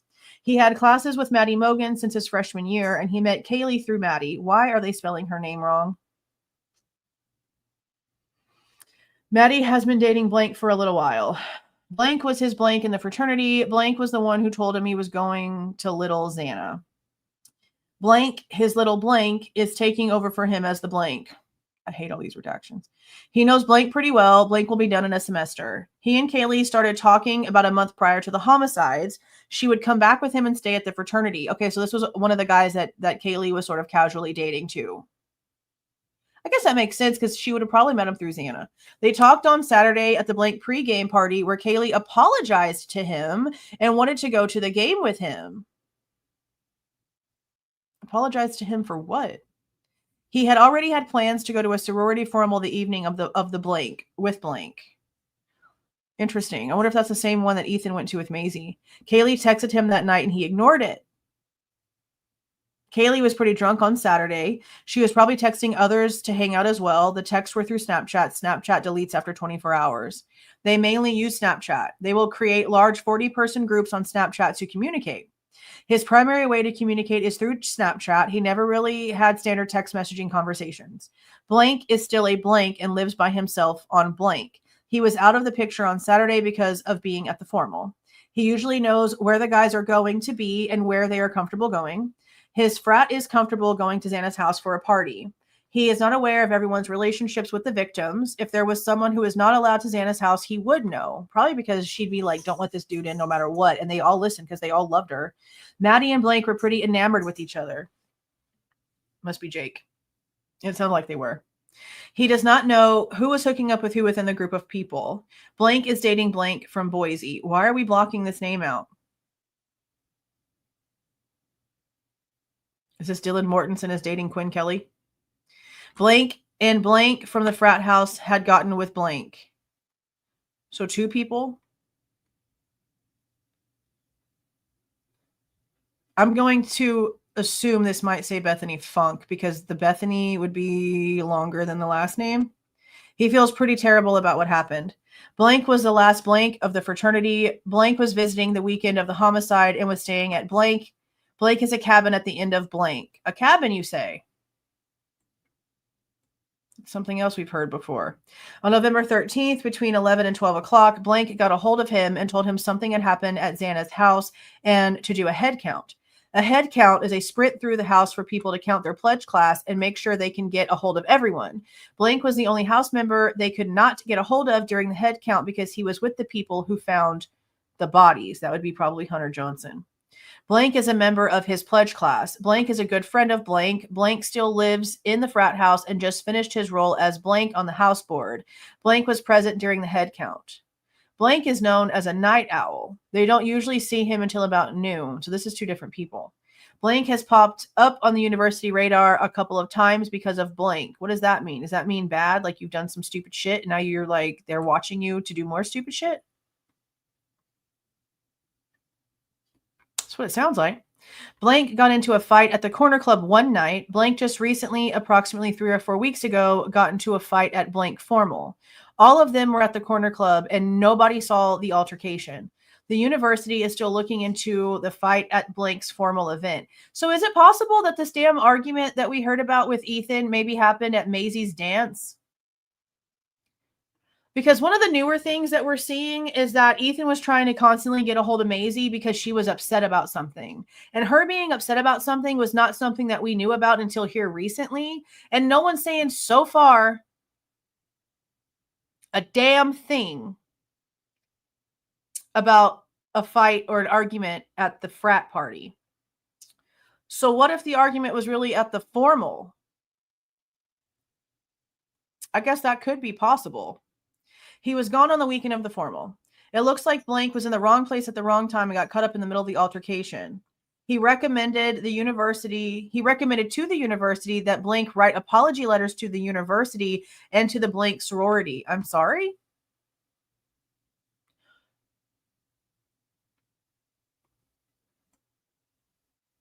Who is supposed to write an apology letter to the university and to a sorority? What is this statement? He recommended the university that Blank write apology letters to them and to the sorority. Who? And what are you apologizing for? The Blank house is now waiting to hear if they are on suspension or not based on the formal incident and a couple of hazing allegations. This has got to be Sigma Chi. Like something about this has got to be Sigma Chi. Because there's some ish in here. Blank and Blank were both involved in the incident at the Blank formal and are knocking on death's door. They will probably get cut from the chapter. So is this... Man, I'm believing more about what I just said. It almost seems... Let me stop for a second. Does this not sort of sound like there was an altercation at the dance that Ethan and Hunter were at with Maisie? Because they keep talking about the formal. A formal did not take place at the frat party. That was different. And as a matter of fact, that party at the frat house was not supposed to happen. There was something called like Envision Idaho to where none of this stuff was supposed to happen. And they weren't supposed to even have that party. That's why there wasn't apparently a lot of people there. That's true too.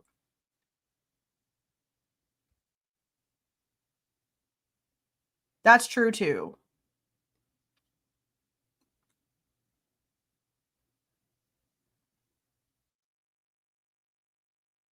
See, I was looking at what you just said. That's why I'm looking up. No, this looks like it happened during the time that everybody was at the corner club. Look right here. All of them were at the corner club and nobody saw the altercation.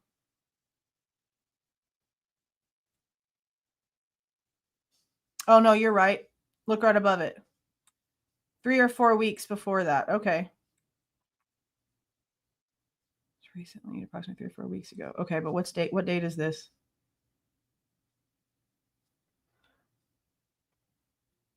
No, that still tracks. That still tracks. I got something to say because this interview took place December 3rd. So a few weeks before that, 3 or so weeks before that would have been the time of the crime.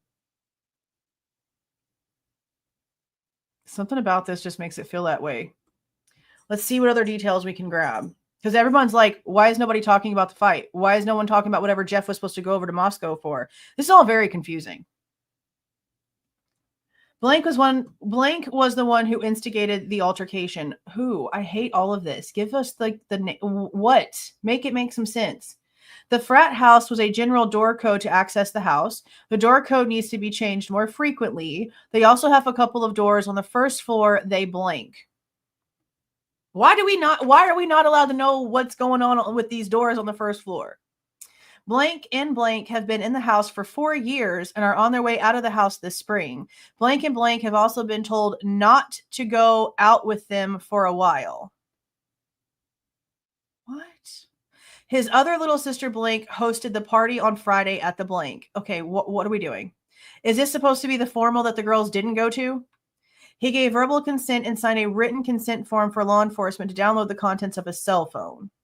Blank's phone was turned over to FBI Special Agent Rob Heil, whatever, to coordinate the download of its contents. At the conclusion of the interview, Blank's phone was returned to him. On the 13th, they woke up, did the head count, and tried to get a hold of their friends. He checked on everyone. He called Blank and checked to see if he was okay. He and Blank went to get food at McDonald's and checked on the guys at blank. There's a comma there. While he was getting food with Blank was doing all right. They talked back and forth about getting a hold of Xana, speculating that maybe she was talking to the police. They tried to stay positive.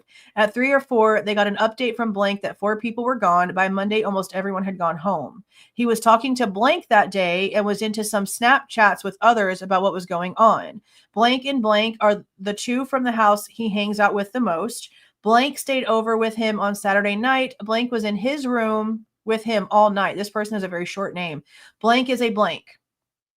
He was at the party at the blank until 4 p.m. when he went to sober up so he could go to the formal with Blank. See, this is the damn Saturday night formal that Maisie went to with Ethan. The formal was held at Blank. They got back to the blank at about 11 p.m. That's the time the boys went to the blah, blah, blah. That is the time that Ethan and Hunter got to the party at the frat house, and Xana was apparently already there. There were probably about 60 or 70 people in the apartment attending the party at the frat. This actually probably says the lodge. Once he left the party, he detached from the events for the night. Blank drives a blue blank. Blank drives a silver blank. Blank drives a blank. And Blank drives a small white car. Maybe it probably says Audi because it says A-N like Ann, so probably Audi. Wow. So whoever's information this is has a lot of information, but none at the same time because everything's redacted. This does to me sound as if there was an altercation at the formal where Ethan was Maisie's date, and maybe whatever happened is the reason why Maisie seemed to have been so upset, which was new information. On December 3rd, 2022, Detective Brown and I interviewed Blank over the phone. Blank told us the following. She attended a formal on the 12th with Blank. After the formal, she stayed the night at Blank's frat house, and that's it. Interesting.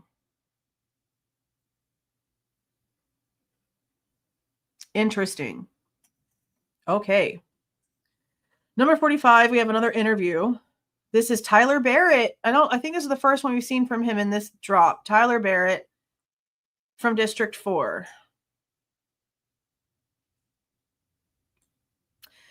Lieutenant Robert Boone and Detective Tyler Barrett interviewed Blank regarding her relationship with the victims.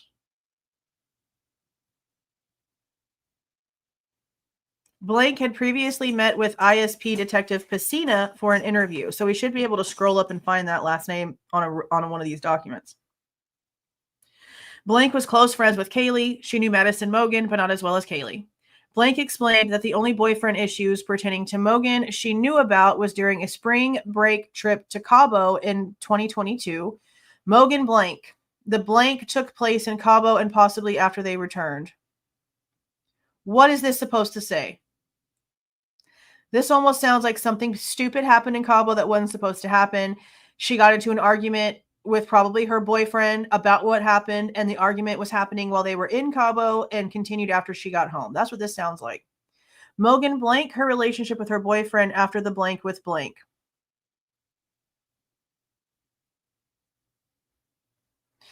Blank does not know blank very well. Goncalves and her last boyfriend blank broke up because they became more than just friends. What?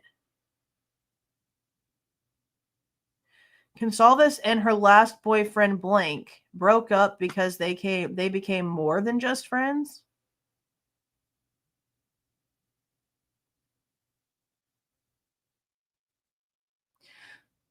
Did Kaylee and Jack break up because another person and her became more than just friends? Because you don't break up with somebody because you become more than just friends. You break up with somebody because you become just friends. Blank was with Goncalves the last day and she was happy and completely fine. See, that's okay. Blank did not hear anything the night before. It went to bed around 3:15. This is it. This is all. Okay, so y'all went and interviewed her a second time for her to literally say nothing except for this part right here. Nothing except for this part right here. Okay, well, you can insinuate whatever you want about whatever the frick that means. It doesn't sound like it's good, but okay. This now, we're jumping back a freaking again. Okay, we're jumping back again. 11/13/22. This is Detective. Okay, so this is, who the frick is this? This is Roberts. And an FBI officer. What? Okay, this says I right here when it comes to the person writing it, but then also says, oh, this person is both. Okay, that's why I'm freaking confused. Idaho State Police Detective and Federal Bureau of Investigation Task Force Officer Gideon Roberts. And Gideon Roberts is who wrote this person. So you can work for the FBI and the state police at the same time. I didn't know you can do that.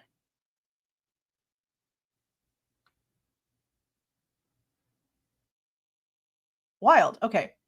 Blank purchased blank from Kaylee. Blank of blank regarding a transient mail. Blank, blank, blank, blank, blank of 1122 King Street. What the frick? Collect a DNA sample after initial interview. Holy crap. A 69-year-old white male. Is this the guy who bought the car? 44-year-old white male. 54-year-old white female. And then a 21-year-old white male. Okay, yeah, this is the guy who bought Kaylee's car. Okay. He located the blank on Facebook Marketplace. They already told us what she sold in a previous document that wasn't redacted, so I don't know why they're hiding the freaking name of the vehicle. After corresponding with Goncalves via Facebook Messenger and agreeing on the sale price of $6,500, he met her in the Hayden. That's why. We were wondering whenever we were going through the MPD documents why there was something about a Walmart in Hayden, and we looked it up on the map and it was like way up there, and I was like, it had to be something for Maddie and Kaylee because it's sort of up there by Coeur d'Alene. Now we know this is where they met for the car situation. Okay, they met at the Hayden, Idaho Walmart parking lot at around 10:30 to 11:30 on the 12th. What? No, sir, that's not correct. That doesn't work for me. Because she apparently handed this $6,500 to the place that she got the car on the 10th. So how is she meeting him on the 12th? This isn't correct. Goncalves arrived in the blank, and her father arrived a short time later. After a test drive, he handed Goncalves $6,500 cash and completed the deal. He heard Goncalves tell her father she was going to keep the money as she got into a light-colored blank that had arrived as they completed the deal. He was unable to see who was in the blank or provide additional details about the blank. This is a strange-ass situation. So she shows up, then Steve shows up. She tells Steve basically that she's going to take the money with her wherever she's going in a light-colored car. This probably honestly says SUV. Maybe. But it arrived and picked her up from the parking lot. Those dates are wrong.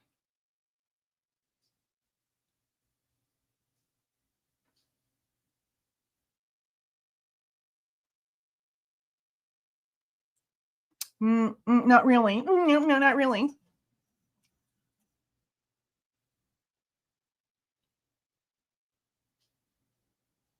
Probably not.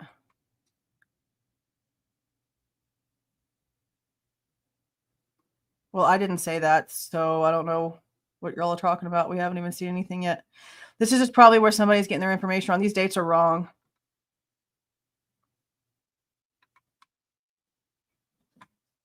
These dates are wrong. But this part's interesting because Steve showed up and then didn't like leave with her.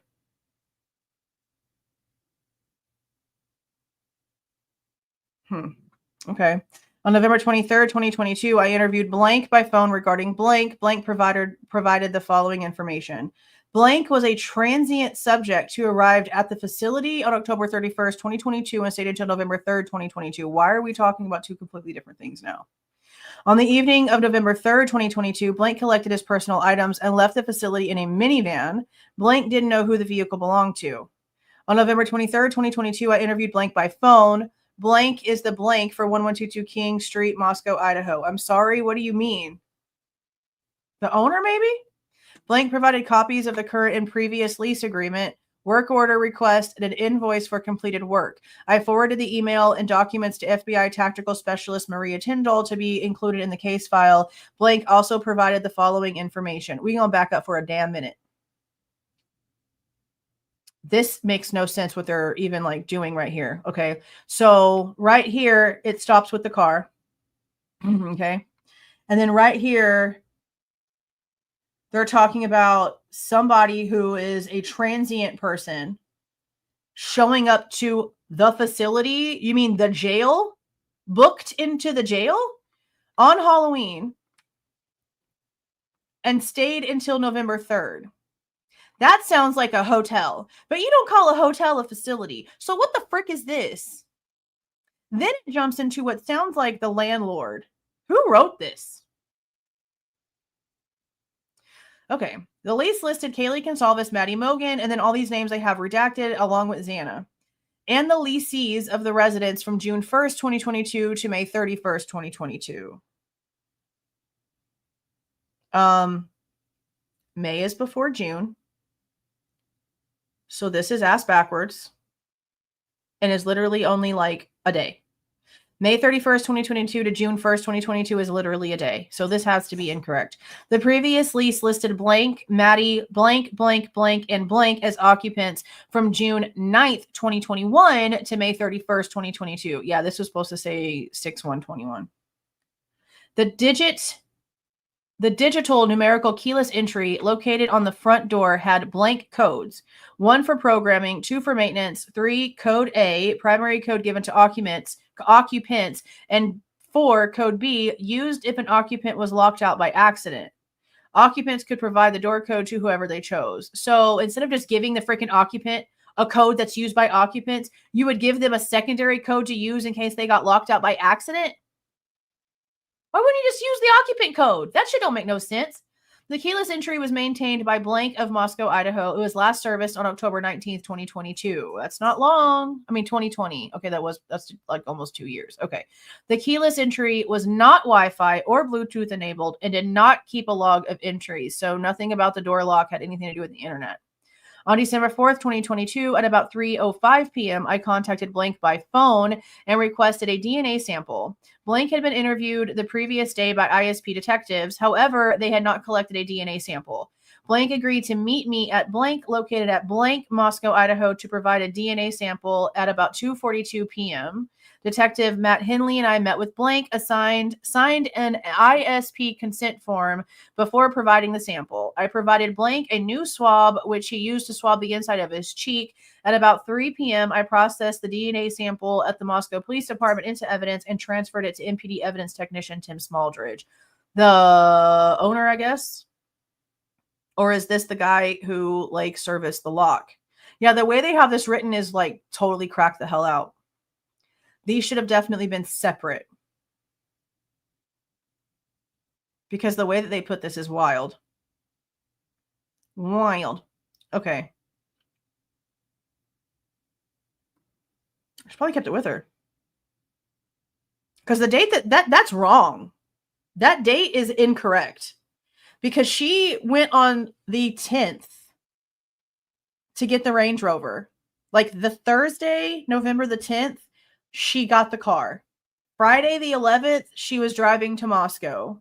The 12th is like the last day that she had a full day of being with her friends, and then by the 13th, she was gone. That date's wrong. That date is so incorrect for whenever the money would have been transferred. Yeah, and that's what she did. It says that she gave them $6,500 straight up, and then one of the grandmas gave $1,000 on a credit card as an additional deposit. Interesting. Okay, now we're at number 47.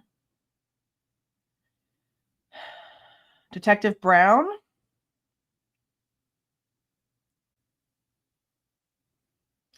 On November 27th to November 28th, Idaho State Police Detective Sergeant T. Hopkins and ISP Detective Brown, collected surveillance video footage from the blank sorority house, the blank blank sorority house, and the blank blank, captured on November 12th and 13th, 2022.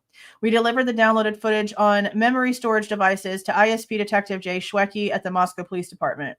On November 27th, 2022, okay, is this all the same shit all over again? I'm not rereading it all over. Okay, and it was transported. On November 27th, okay, so this is the first sorority house that they went to. They met with somebody and they got footage. And then they met with another person at a different sorority house located at a different location. Blank was the blank of the sorority and offered surveillance video footage from the house captured on November 12th and 13th. I gave blank a memory storage device to download the footage. On November 28th, 2022, at approximately 6:55, Detective Sergeant T. Hopkins and I picked up the memory storage device from blank at the house. We transported it to the Moscow Police Department the morning of November 29th. On November 28th, at approximately 3:45, they met with this other person at a business located at blank. Blank was the blank for the business and provided surveillance video footage from the business captured on November 12th and 13th. Blank downloaded the footage by a memory storage device. We transported it to the Moscow Police Department and delivered it to ISP Detective Jay Schwecke. Okay, not really a lot of detail or anything in that. Okay, so this one is Weinstein, Patrol Trooper District 3.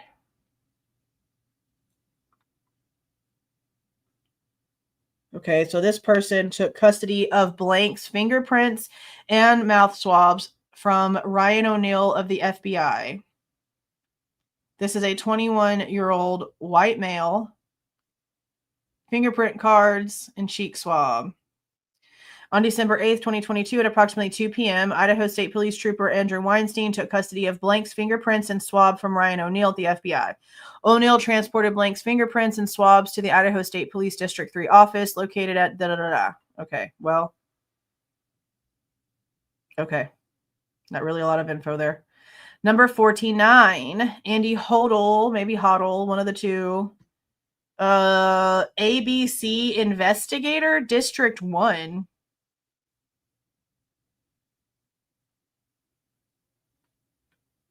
Interesting.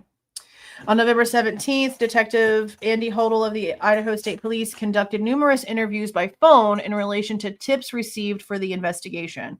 So we're going to hear from a 22-year-old white female, a 20-year-old white female, a 48-year-old white male, a 40-year-old female, and then like nothing right here whatsoever for these two, which is crazy. And then a 26-year-old male from South Dakota. Okay. On November 17th, 2022. Okay, blah, blah, blah. Same damn thing. Okay. Blank, a.k.a. Blank, with this date of birth and phone number at 9:57 with Detective Hodel and Detective Clark. Blank with date of birth 2002 with this phone number. Okay, well, they're not giving any information. It's just like, this is the person and this is the time. Okay. Okay, on 11/17/22 at approximately 9:57 hours, they spoke with Blank via a recorded phone call. Holy crap, they recorded it. What a shock. Blank stated she was in the social media video at the food truck where Kaylee and Maddie were seen. Blank said she did not remember any interaction with Goncalves and Mogen. She said she was there with a friend named Blank, who was later identified as Blank and had already been interviewed by another detective. Blank said she was also there with another male friend named Blank, but did not know his last name.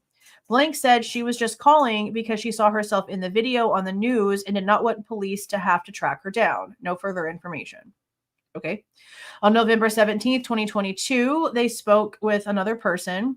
She stated she was at the Starbucks in Moscow when she got a text alert from Washington State University, where she is a student, alerting her to the homicides in Moscow. So they did get an alert. We sort of figured that they did. Blank went on to say that another female standing next to her got a text alert from the University of Idaho stating to shelter in place. So this shelter in place was what time? Like 1 p.m.? Around 1 p.m., I think. So at that time, WSU was sending out their first alert, it sounds like. Blank did not know who this female was, but said that the female stated she had seen a bloody knife outside of the blank in Moscow in a drain pipe. The female told Blank she had reported what she saw to a blank employee. Blank described the female as 5'2" to 5'4", blondish brown hair, and a blank tattoo. I later contacted Blank and spoke to a manager. The manager checked and later advised me there was no record of anyone reporting finding a knife. She assured me that they would have called the police. The exterior of Blank was also searched by myself and several other detectives during the evening of November 16th, 2022, and nothing of interest was located. Okay. On 11/17th, 2022, at approximately 12:11 hours, they spoke to someone else on the phone. Blank stated his blank was a Washington State University student, and he and his wife were visiting for Blank. Blank told me his daughter and wife noticed a male following them while inside the blank in Moscow on the evening of Friday, November 11th, 2022.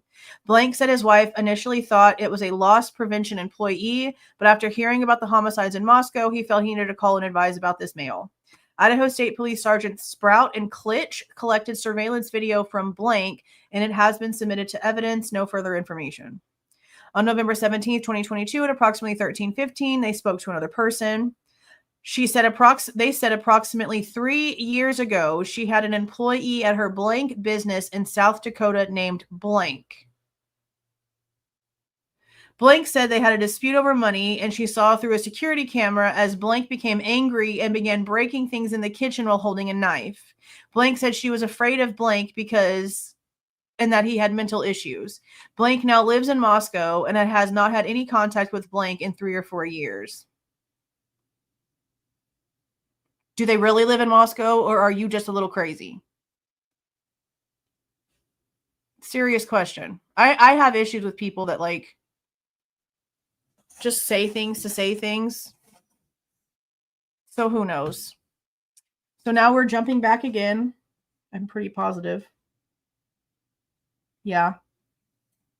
No, we're not. This is 11:20. Okay, so now we're going forward for 3 days.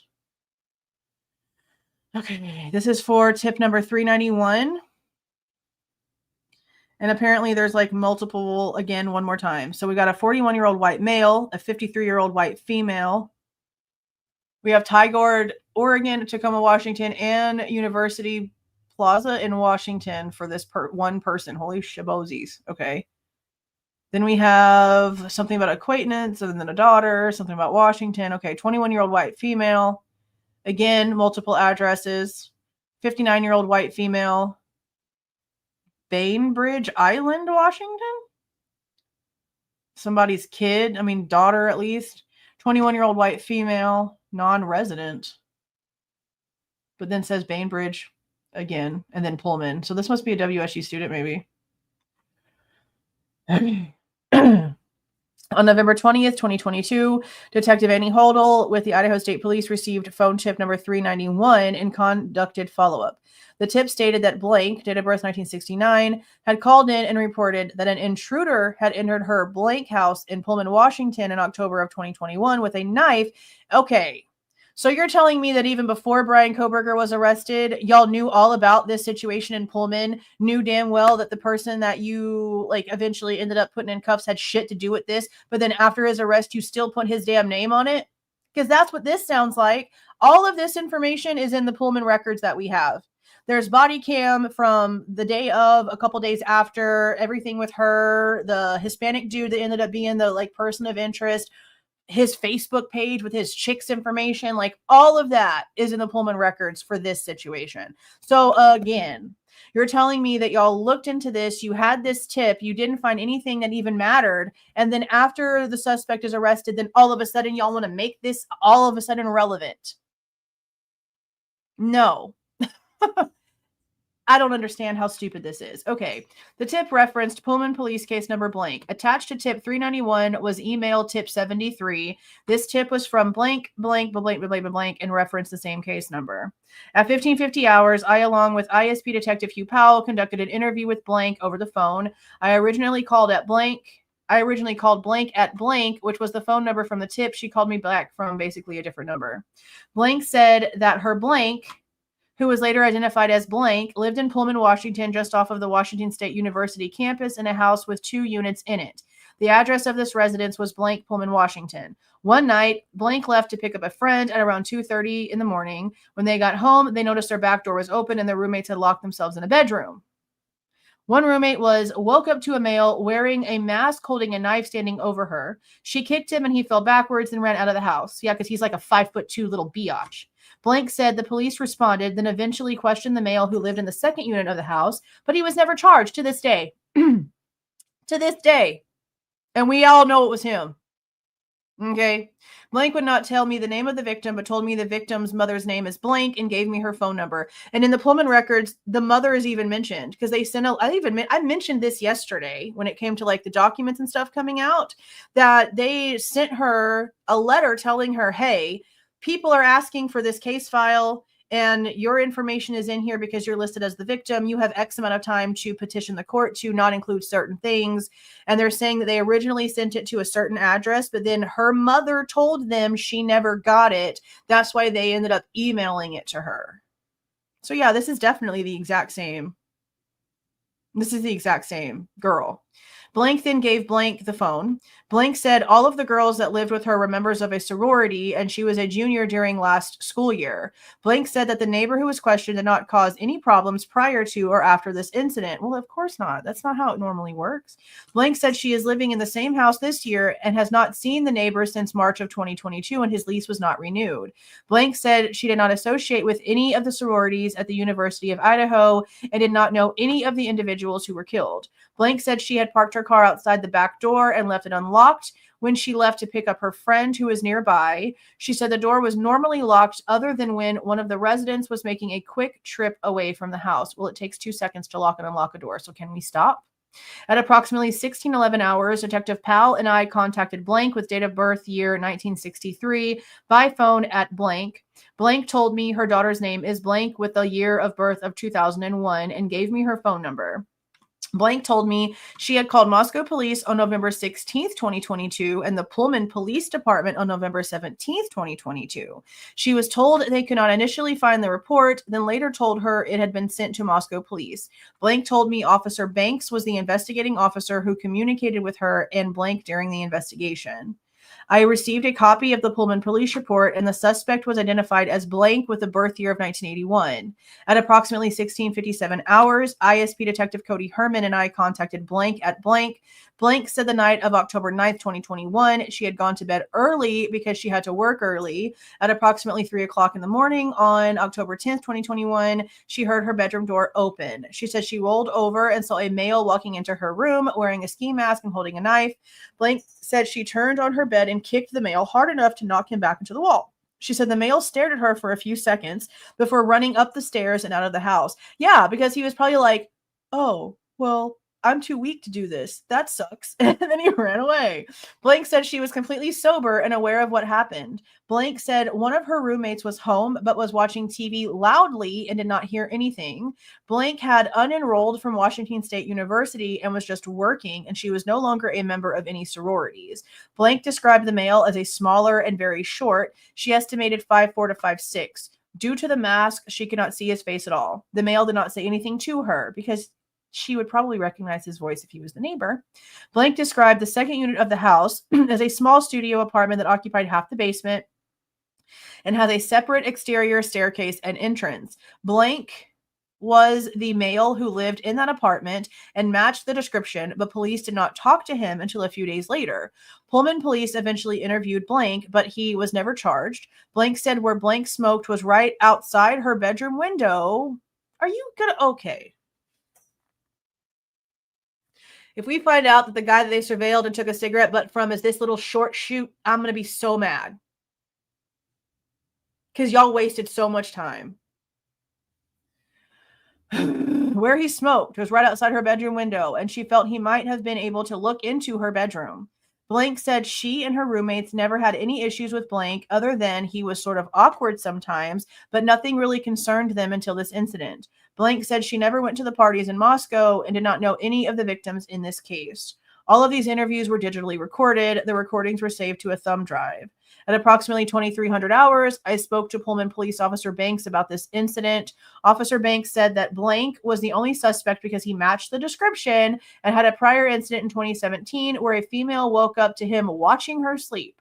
Blank did not have a mask on or a weapon at the time. Officer Banks said a search warrant was conducted at Blank's residence after the incident with Blank, but no evidence was recovered linking him to the incident. Yeah, probably not.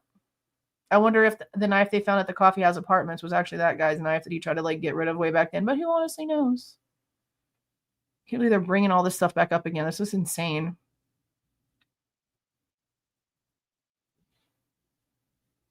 Okay. Supplement 51. Detective Walker. This is canvassing. This is on 11/19 of 22. They canvassed Conestoga Drive again, Colt Road again, Shetland Court, Linter Street, Levick Street, and Louder Avenue for possible camera footage.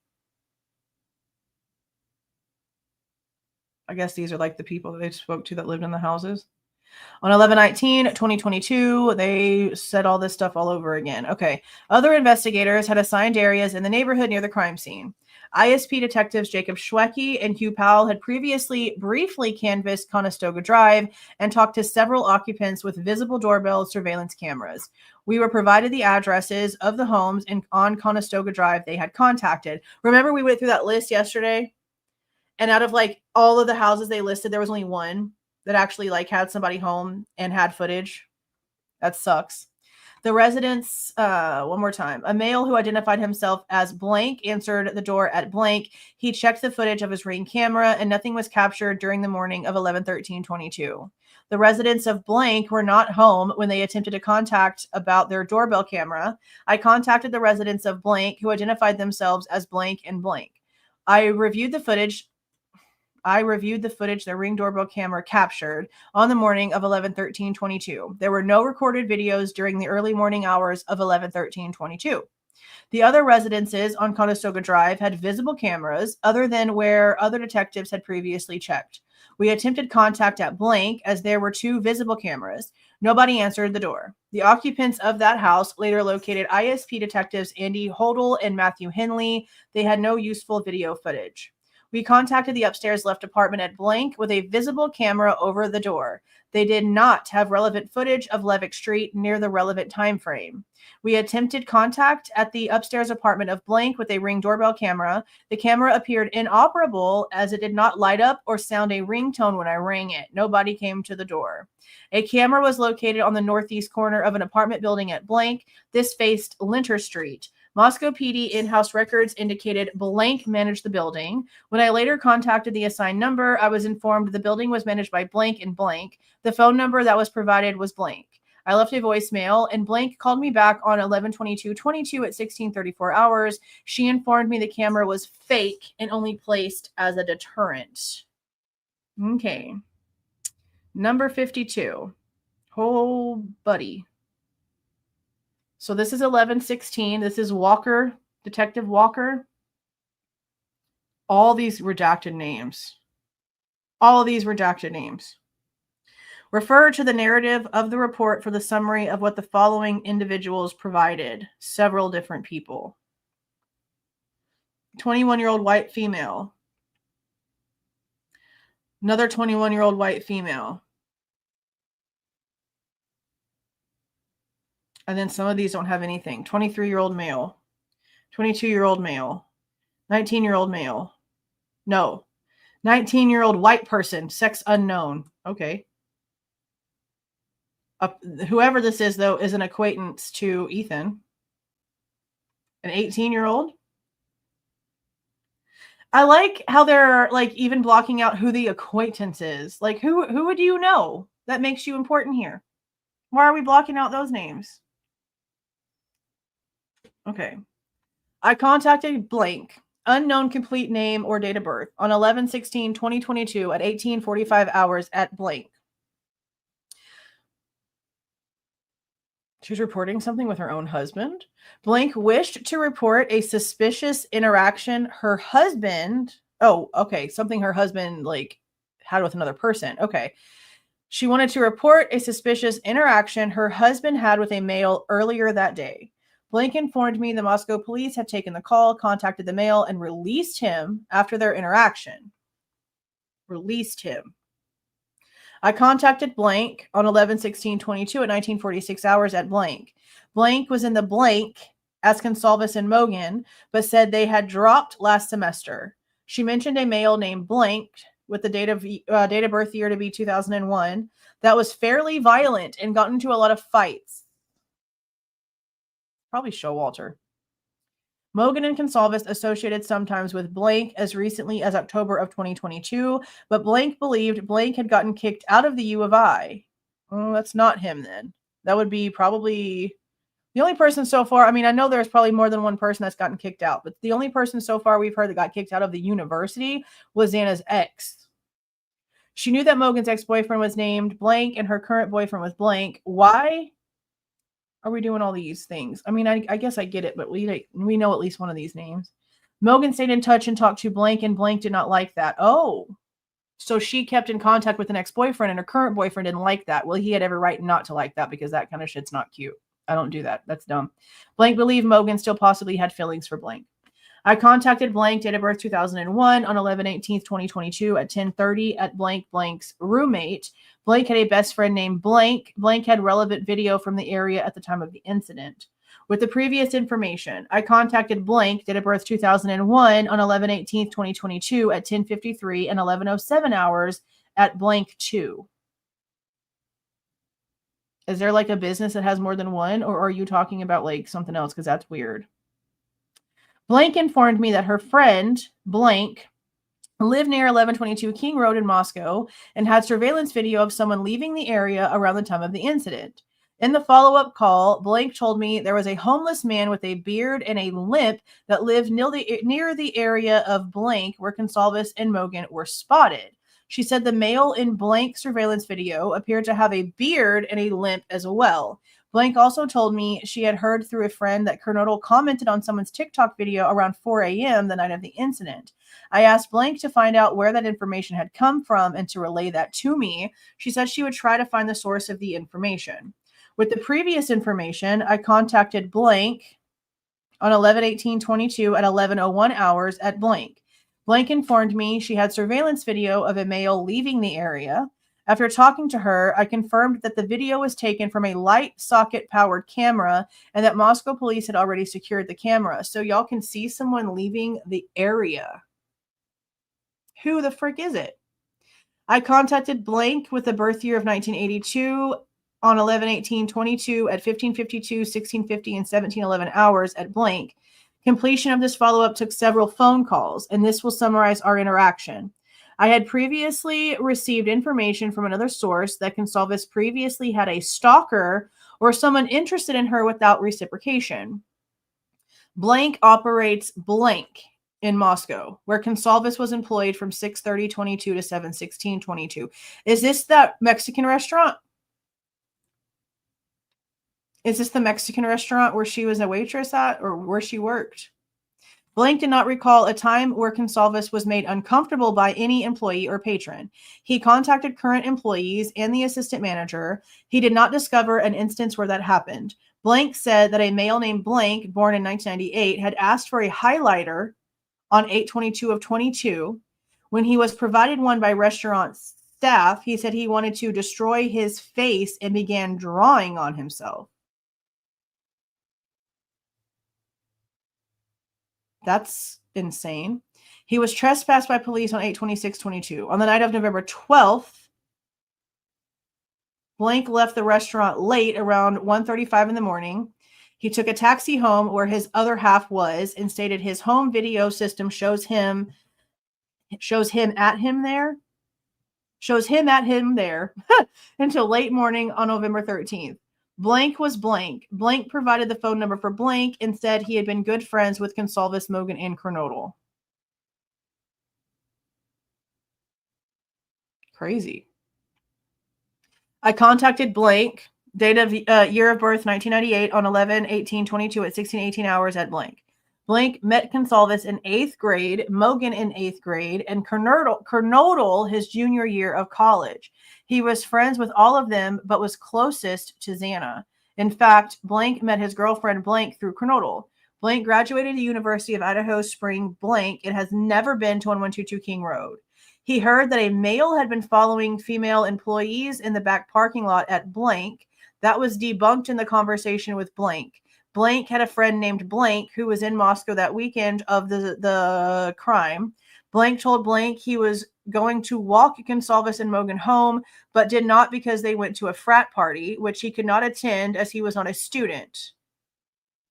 Blank provided what?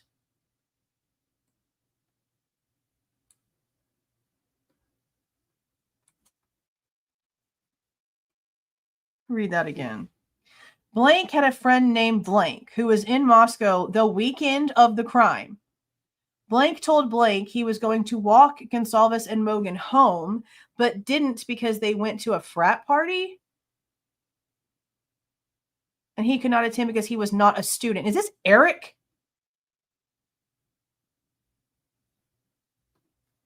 Walk home from where? Because the original intention was for them to go to John's Alley, not even to go to the grub truck. But this can't be Showalter because this person is apparently not even a student. Walk home from where? This story don't make no sense. I contacted blank with a year of birth of 2000 on 11/19/22 at about 18:18 hours at blank. Blank knew Goncalves, Mogen, and Kernodle from school and living in North Idaho. He lives in Coeur d'Alene area and had gone to Moscow on 11/12/22. He texted Mogen on 11/12/22, but was never with her in person. His last text contact with her was on 11/12/22 at 19:46 hours. He did not have contact with Goncalves or Kernodle that night. He was not able to attend the fraternity party because he was not a student. Bro, who is you? Blank thought perhaps he could have prevented this incident if he had partied with the girls because he would have walked them home, but was not physically with them that night. They didn't go to a fraternity party though, bro. Maddie ended up making an appearance at the Sigma Chi party. And lo and behold, freaking Dylan did too, even though for some reason they felt the need to not tell us that until 3 years later. But Kaylee didn't. Kaylee never once went over there. We haven't found a single report saying that Kaylee went over there. If anything, Kaylee stayed at the 1122 King Road house while Maddie went over there. And then Maddie walked back home with some White Claws while Kaylee and LM were getting ready. And then Maddie showed up. They finished getting ready together and then they left. So this doesn't really make a lot of sense to me because he could have definitely went with them anywhere they went. Because they didn't actually stay at any sort of frat party. So this is interesting. On the night of 11/12/22, blank was at a party near blank's apartments. He did not specify where exactly the party was held. And then you maybe should have pressed a little bit harder. Blank mentioned he heard Goncalves had been followed by a strange male or a similar incident. Blank did not have firsthand knowledge of this incident. This is crazy. What does this have to do with anything? Because I have 6, so I don't know what that's trying to insinuate. I tried to contact blank with a year of birth of 2003 on 11/19/2022 at about 18:16 hours at blank. Blank did not answer, but called me back at about 18:29 hours. Blank was roommates with Ethan Chapin last year and was currently a roommate of blank. He had daily contact with Chapin, who would commonly come over to play Xbox with blank. Blank was one of Chapin's best friends.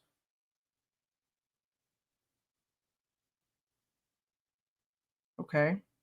Blank had known Kernodle since before she and Chapin started dating. Blank didn't really know Goncalves or Mogen. Blank identified his girlfriend as blank, and he provided a phone number of blank. Blank had gone to 1122 King Road a few times this year. On November 12th, Blake attended the formal party and went to the blank party afterwards. So this would be the formal that Ethan went to with Maisie, and then most likely the Sigma Chi party afterwards. He left the blank party at around 1 o'clock and went to the party at the blank apartment building accompanied by blank and blank. The apartment unit they went to was referred to as blank. They were at the blank until about 5 o'clock in the morning when they returned to their unit at blank. They went to bed around 5:30. Blank had no contact with Chapin since the formal and did not have any contact with Kernodle that day. So yeah, it was the same dance. I tried to contact blank with the year of birth of 2004 on 11/19/22 at 1850 hours at blank, but he did not answer. Blank called me back at 11:25, 6 days later. At 10:13 hours. Blank is a roommate of blank. Blank was friends with Chapin and saw him daily. Chapin's best friend in their blank fraternity was blank. Chapin would come to the fraternity house and play Xbox with blank almost daily before class. Who is this little name? Blank had only been to 1122 King Road a couple of times. Blank had gone to the formal event on the night of 11/12/22. Blank left the formal event and got back to blank around 20:30, 20:45 p.m. while there was an after-party event. The party took place in a common room. He spoke to Chapin once at the after-party. This would be Sigma Chi. Blank left blank around 1:15. He went to a party at the blank top right apartment with blank and blank. There were at least 2 males at the apartment, and blank believed their names were blank and blank. They stayed there until 3:30 or 4 o'clock when they went back to blank. They all went to bed around 4:15. Blank said his timeline towards the end of the night were estimates due to his consumption of alcohol. So this is like 2 different sets of people, it sounds like, that were like walking around or at least in the King Road area at around the time everything was happening. Interesting. Interesting. Okay. He didn't go to the party. What's said in the book, which is where the series is based off of, was that Emily was asleep and he didn't want to leave Emily there and go to meet Ethan at the party. So he said that he was going to wait until she was awake. And then there was like another text message later on about meeting up or whatever, but he never once says that he actually went to the party.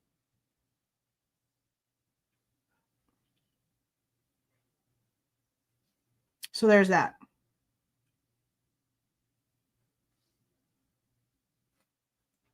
He never went. Ethan wanted him to go, but he didn't want to leave Emily alone. And for some reason, she was already asleep and then was like, well, I'll come whenever she wakes up. But then that didn't happen. Okay, so now we have 11/18/22.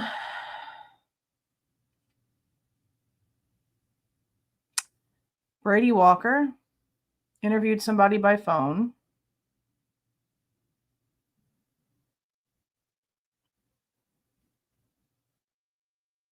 Lots of acquaintances. 19-year-old white unknown. Okay. On November 18th, 2022, at approximately 18:06 hours, Idaho State Police Detective Brady Walker interviewed blank by phone at blank. ISP Trooper Kristen Noah was present during the phone call. The phone call was recorded. This report details the phone interview with blank. This report also contains summaries from interviews with blank and blank who were with blank on the night of 11/12/22. Those summaries are also documented in supplement number 52. Well, okay, so that was the one we just read then.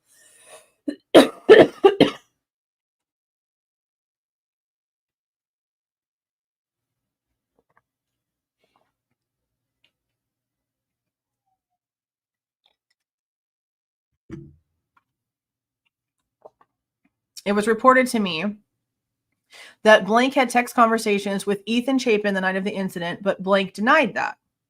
Blank had been in the blank as Chapin for a year and a half and described Chapin as one of his best friends. Blank lived in an apartment at blank. His roommates are blank, blank, blank, and blank, unknown number. Blank was present with Chapin at the lodge at blank, but they didn't really have much contact. So this is a person who was at the party and saw Ethan.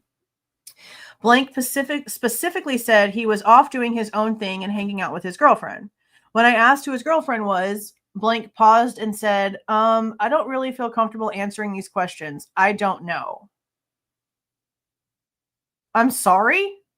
So you're saying, okay, this is confusing as shit. Okay, blank specifically said, so he doesn't want to give his girlfriend's name? Or is it because he was cheating on his chick and so he doesn't want to admit it?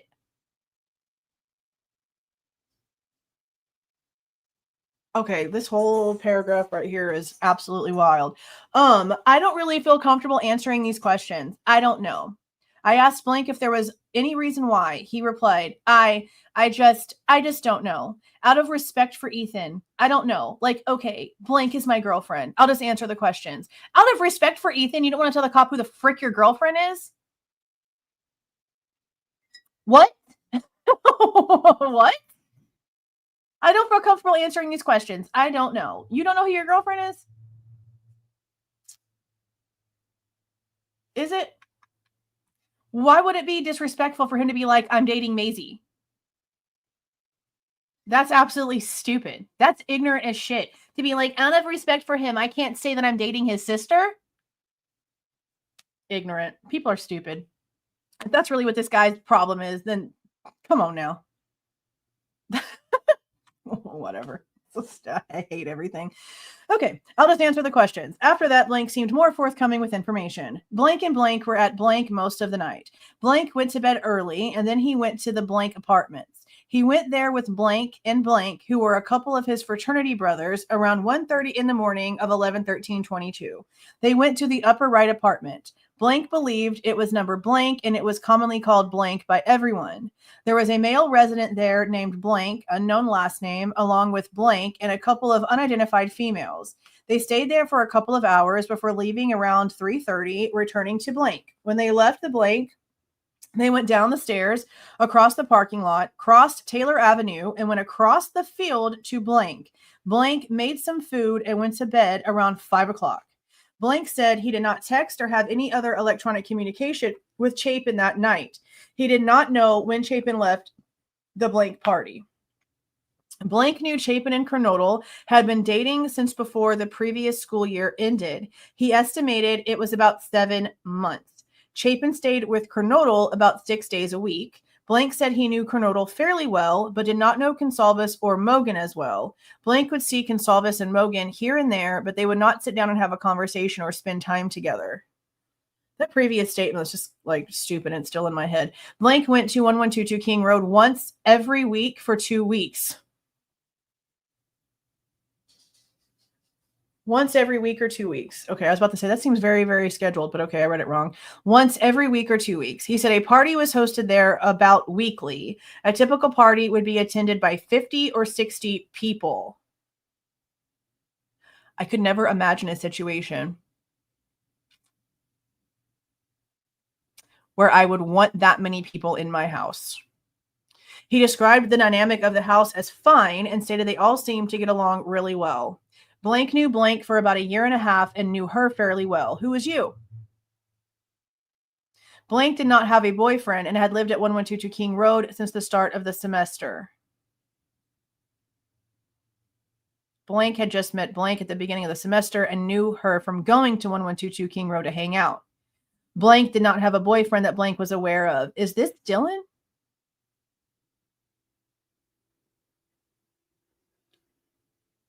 Because this is a person that lived there at the start of the semester, which is the semester that we were in as this situation happened, and everyone that lived there in November started living there at the beginning of the semester. So this is either, I think this is Dylan. I think this is Dylan.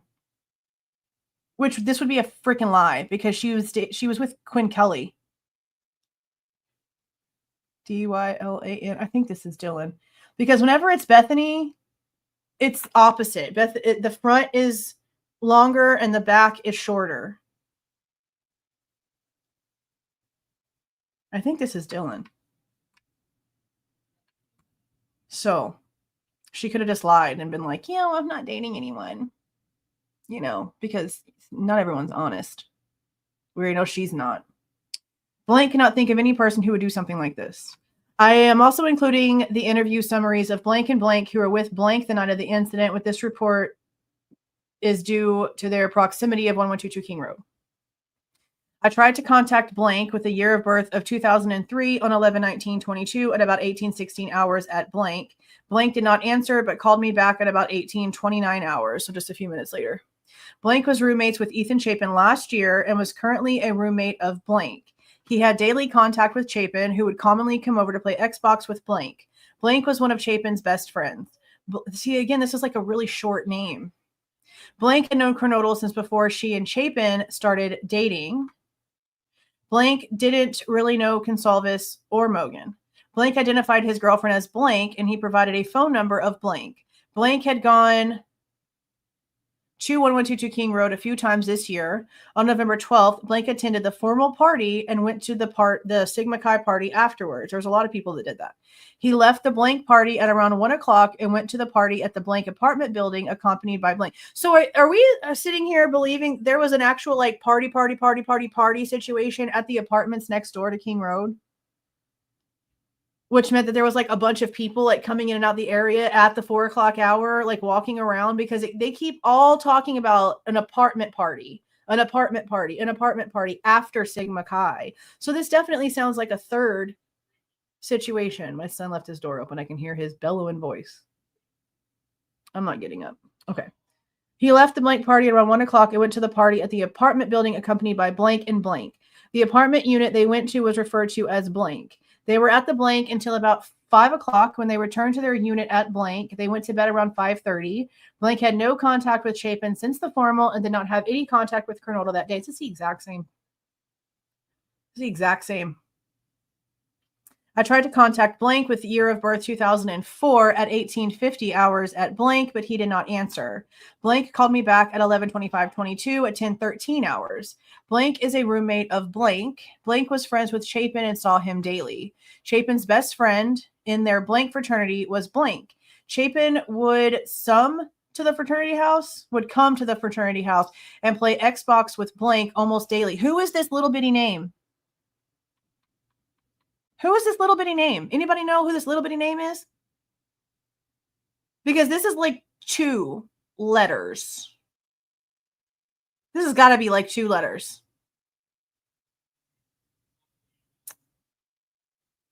I want to know who this is. I can't tell who this is. Blank had only been to 1122 King Road a couple of times. Blank had gone to the formal event on the night of 11/12/22. Blank left the formal event and got back to blank at around 20:30, 20:45. There was an after party event. The party took place in a common room. He spoke to Chapin once at the after party. That would be the Sigma Chi party. Blank left around 1:15 hours on 11/13/22. He went to a party at blank's top right apartment with blank and blank. There were at least 2 males at the apartment, and blank believed their names were blank and blank. They stayed there until about 3:30 or 4, and then they went back to blank. They all went to bed at 4:15. Blank said his timelines towards the end of the night were estimates due to his consumption of alcohol. It's pretty much all the same thing. Ty or DJ? Okay, yeah, he's playing that game too loud. I'll be right back.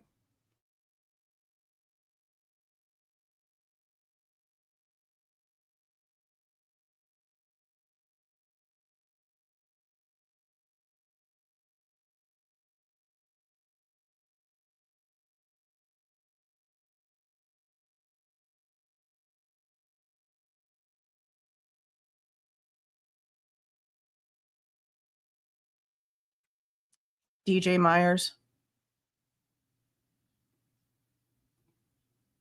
DJ Myers, possibly. It does. DJ sounds familiar. It does sound familiar. Okay.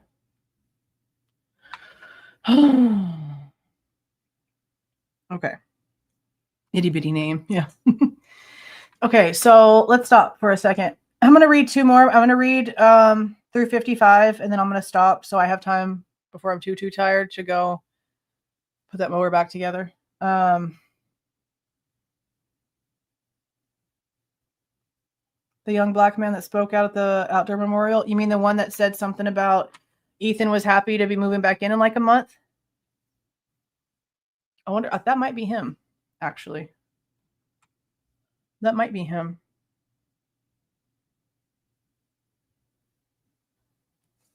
Okay. So let's stop for a second. I need to take some time. I don't want to stop in the middle of these damn documents and do it though, because then it'll be hard to go back to it, because I know we still got to finish the damn book situation. And like, there's all these other things we need to go back to. Linda Lane, y'all know I don't trust that audio for shit, but the Linda Lane visuals need to be looked at again. Because I know that there's, and I don't see this, but I could be wrong, because I've been wrong 1,000 million times. Who gives a shit? People say that it looks like Ethan might be walking into that apartment complex, and there's like a lot of like motion and stuff going in there. And so I'm really wondering if maybe the reason why Xana and Ethan weren't home is because they really did go to like another party thing afterwards. Maybe they did go to those apartments next door for something. Because it sounds like there was some sort of after party at the apartments.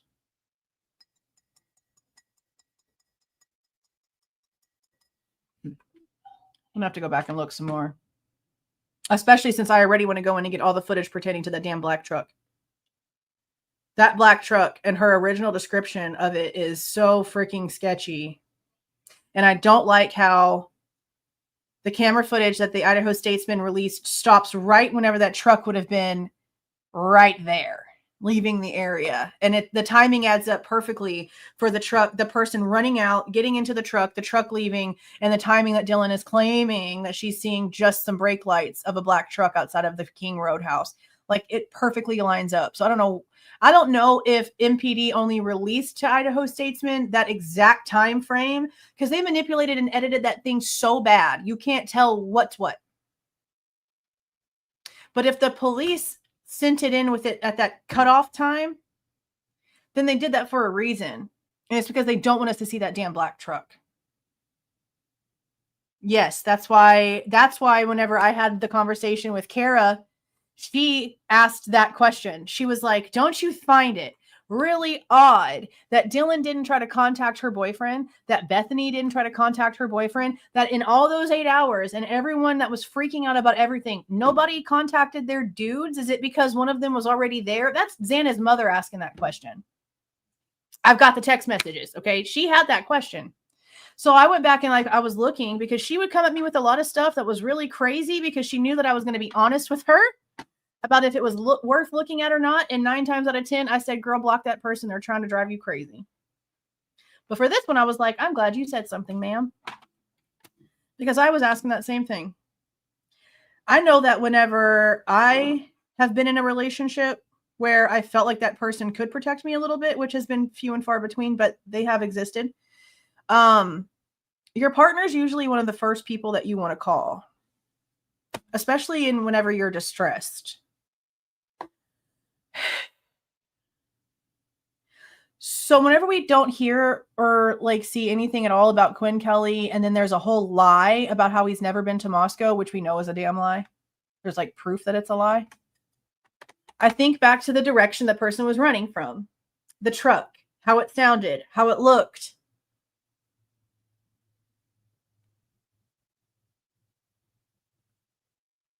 Just more things to look at. I hate this case so bad. Okay. Supplement 54.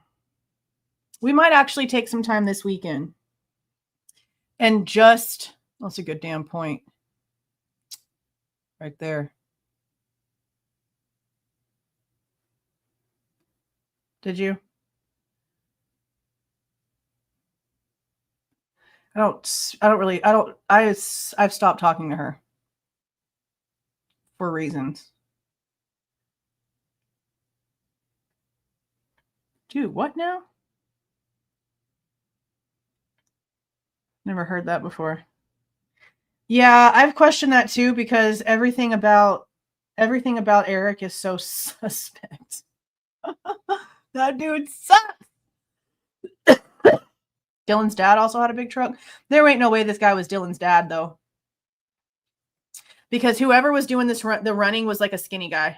Dylan's dad is bigger, bulkier. It looked more like Quinn Kelly. But I do want to go back. We might take some time this weekend to look at some Linda Lane footage. Yeah, that's what That's one of the reasons I kind of had to like back away from that conversation, because she was asking all the right questions up until the plea. And her like instant switch up. You don't ask the kind of questions that you were asking and then just decide to stop. And like I said, most of the time I was like, no, here's the proof of why that's insane. Here's the proof about why this theory and what this person's telling you is absolutely wrong. And I would give her the facts. So she was trying to find answers to things, but you don't ask the kind of questions that she asked and then just stop. And I just didn't want to have those conversations anymore because it was just too hard for me to continue. That's the problem. She wasn't. I'll tell y'all something here. I'll tell y'all something real quick. And if she gets mad at me for saying this, well, I'm sorry, Kara, but I feel like it's important. I hate this so much, but I feel like this is important to why she switched up. According to her, the more that she asked questions, the less people would speak to her. The more that she asked questions, the less that Jasmine tried to contact her, the less that anyone would speak to her, even though she was sober, even though she was clean, even though she was going to church, even though she was doing better. She said it's never been like that before. That anytime that she's gotten clean and done better, that they're around and they're supportive and all these things. But then whenever she starts asking questions, it didn't matter to them that she was sober. It didn't matter to them that she had been clean for almost 2 years now. They weren't speaking to her. But even though they weren't speaking to her, she was still asking questions. She was just not doing it publicly. Candace Owens wanted to speak to her. Candace Owens' assistant reached out to Kara and wanted to talk to her. And she said that she would talk to her, but that she didn't want to be on camera. She didn't want to do any interviews on camera. She didn't even want her name out there. She did not want them to know that she had all these questions because of how her family was treating her for having these questions. So whenever she just like, I was like, girl, I can't anymore. I'm sorry. You don't fight the good fight with all of those things happening and then just like instantly back away. Like I get it to a certain extent because I guess I have to try to understand that. But that bothered me. That bothered me a lot that she said that. That the more questions that she asked, the less that they cared that she was sober, the less that they wanted to talk to her.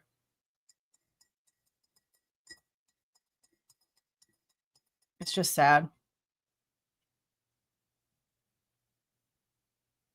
That's what she said. Said the more that she asked questions, the less that they wanted to be around her, even though she had been sober and had been working really, really hard. And I'm proud of her for staying sober. It looks like she's doing great. But yeah, they didn't want her asking any questions. So she just always kept it all to herself. She always just kept it to herself. Well, I don't really care, honestly, if she is or isn't, because if this had anything to do with her trying to like, you know, being responsible for something, don't you think she wouldn't be asking questions? She didn't believe Bryan had shit to do with it the entire time. She was all about the frat party. She was all about the frat party and something happening there. That's where the information was that she was looking for. So I don't know. I just know that she really, really was asking all the right questions and trying to wade through all of the bullshit. And then all of a sudden there was just a 180. Just a 180. So I don't know. I haven't spoken to her. I told her, you know, I'm going to still keep asking questions and good luck today when it came to the sentencing, because I knew that she had to get up and make a statement, but that's the last thing I said to her. Because that kind of switched up to me. I can't not say something. I know myself, and I just didn't want to say something directly to her because what I just said right now ain't shit compared to what I wanted to say. And that's really not my place to say to somebody directly. I can have my opinion on all I want to. But to be like trying to force her into something, that's not my place. But that's what makes me so upset. I know that she didn't stop asking questions. She's just not asking them to people. She's probably just keeping them in her head. I don't believe her one bit whenever she acts like she's just like totally okay with everything. I think it's just a front that maybe she has to. That's just my opinion, though.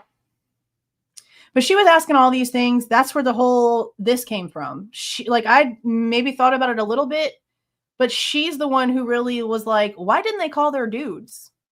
What's up with this black truck? It was like one of the few things that had been brought to her that I could be like, okay, girl, I'm glad you said something, because I was looking at that too. Some of the stuff was off the wall. Some of these people would say stuff to her and she would forward it to me and I'd be like, girl, block them. Please block them. They're insane. They're going to make you dig into things that are going to drive you insane. Please block this person because they're not doing you any good. I said that to her several times. So there's that.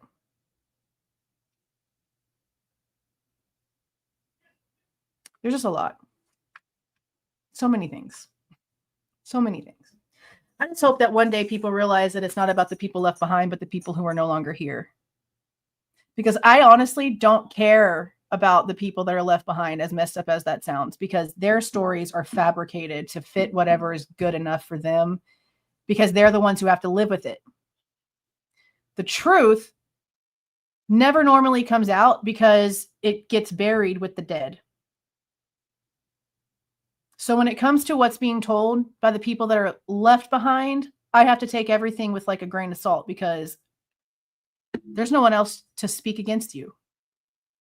You know what I mean? Like, the people that are gone can't speak for themselves when it comes to the things being told about them.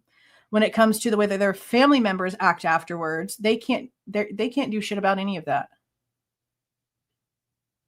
That's why it's important to make sure that the facts come out, that the truth is told. Not whatever this person's mom said, or not whatever this person's father said, or not whatever this person's boyfriend said. The truth. And 9 times out of 10, whatever is being said is not the truth. The truth always comes out later. All of this bullshit just makes me mad. And it started from day one. Why are you lying about the time that the officer that found the knife sheath got on scene? Why was that necessary within an hour of the situation? Why? What did you know then?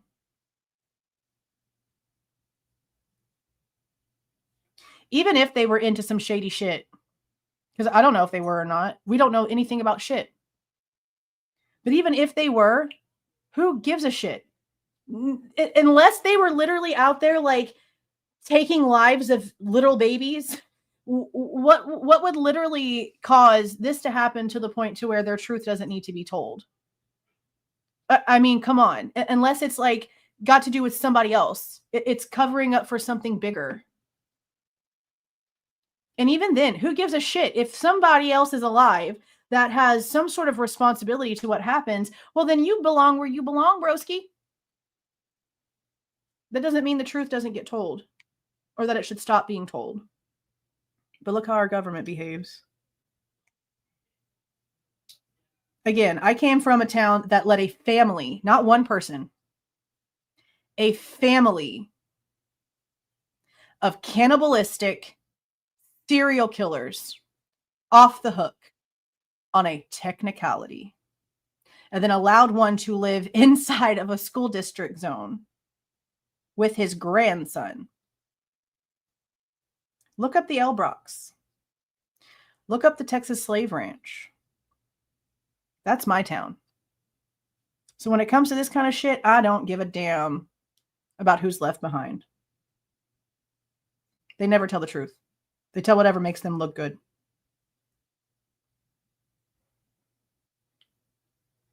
And look in Kentucky.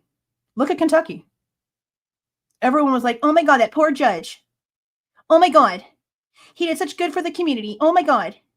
Now look at the truth coming out. He's a pig. An absolute disgusting freaking pig.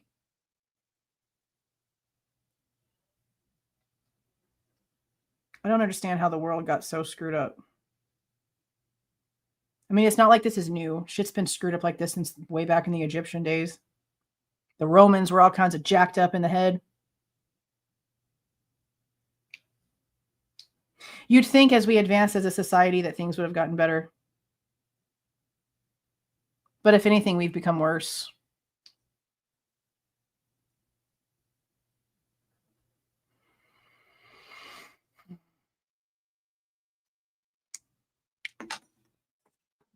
Yeah. I hate this place. I hate this place. Yes. That's the one. That's the movie. That's the movie. Insane shit. Insane shit. All right, let me see what I missed over here, and then we'll get 2 more documents down the road. Oh, thank you for joining, Tiff. Our members only live is going to be the 25th. So this Monday coming. This Monday coming. Thanks for the $2, Jules. Thank you for covering these thoroughly. You the best. Well, thank you very muchos. Thank you very muchos. Oh, 5 gifted memberships. Thank you, Blue Wolf. $49.99. Thank you so much, Steph. Thank you for taking the time to read these documents. It makes understanding them so much easier. As best as we can, because all of these blankety blank blank blanks makes it difficult. It makes it so freaking difficult. Absolutely wild. Okay. I appreciate that. Thank you so much.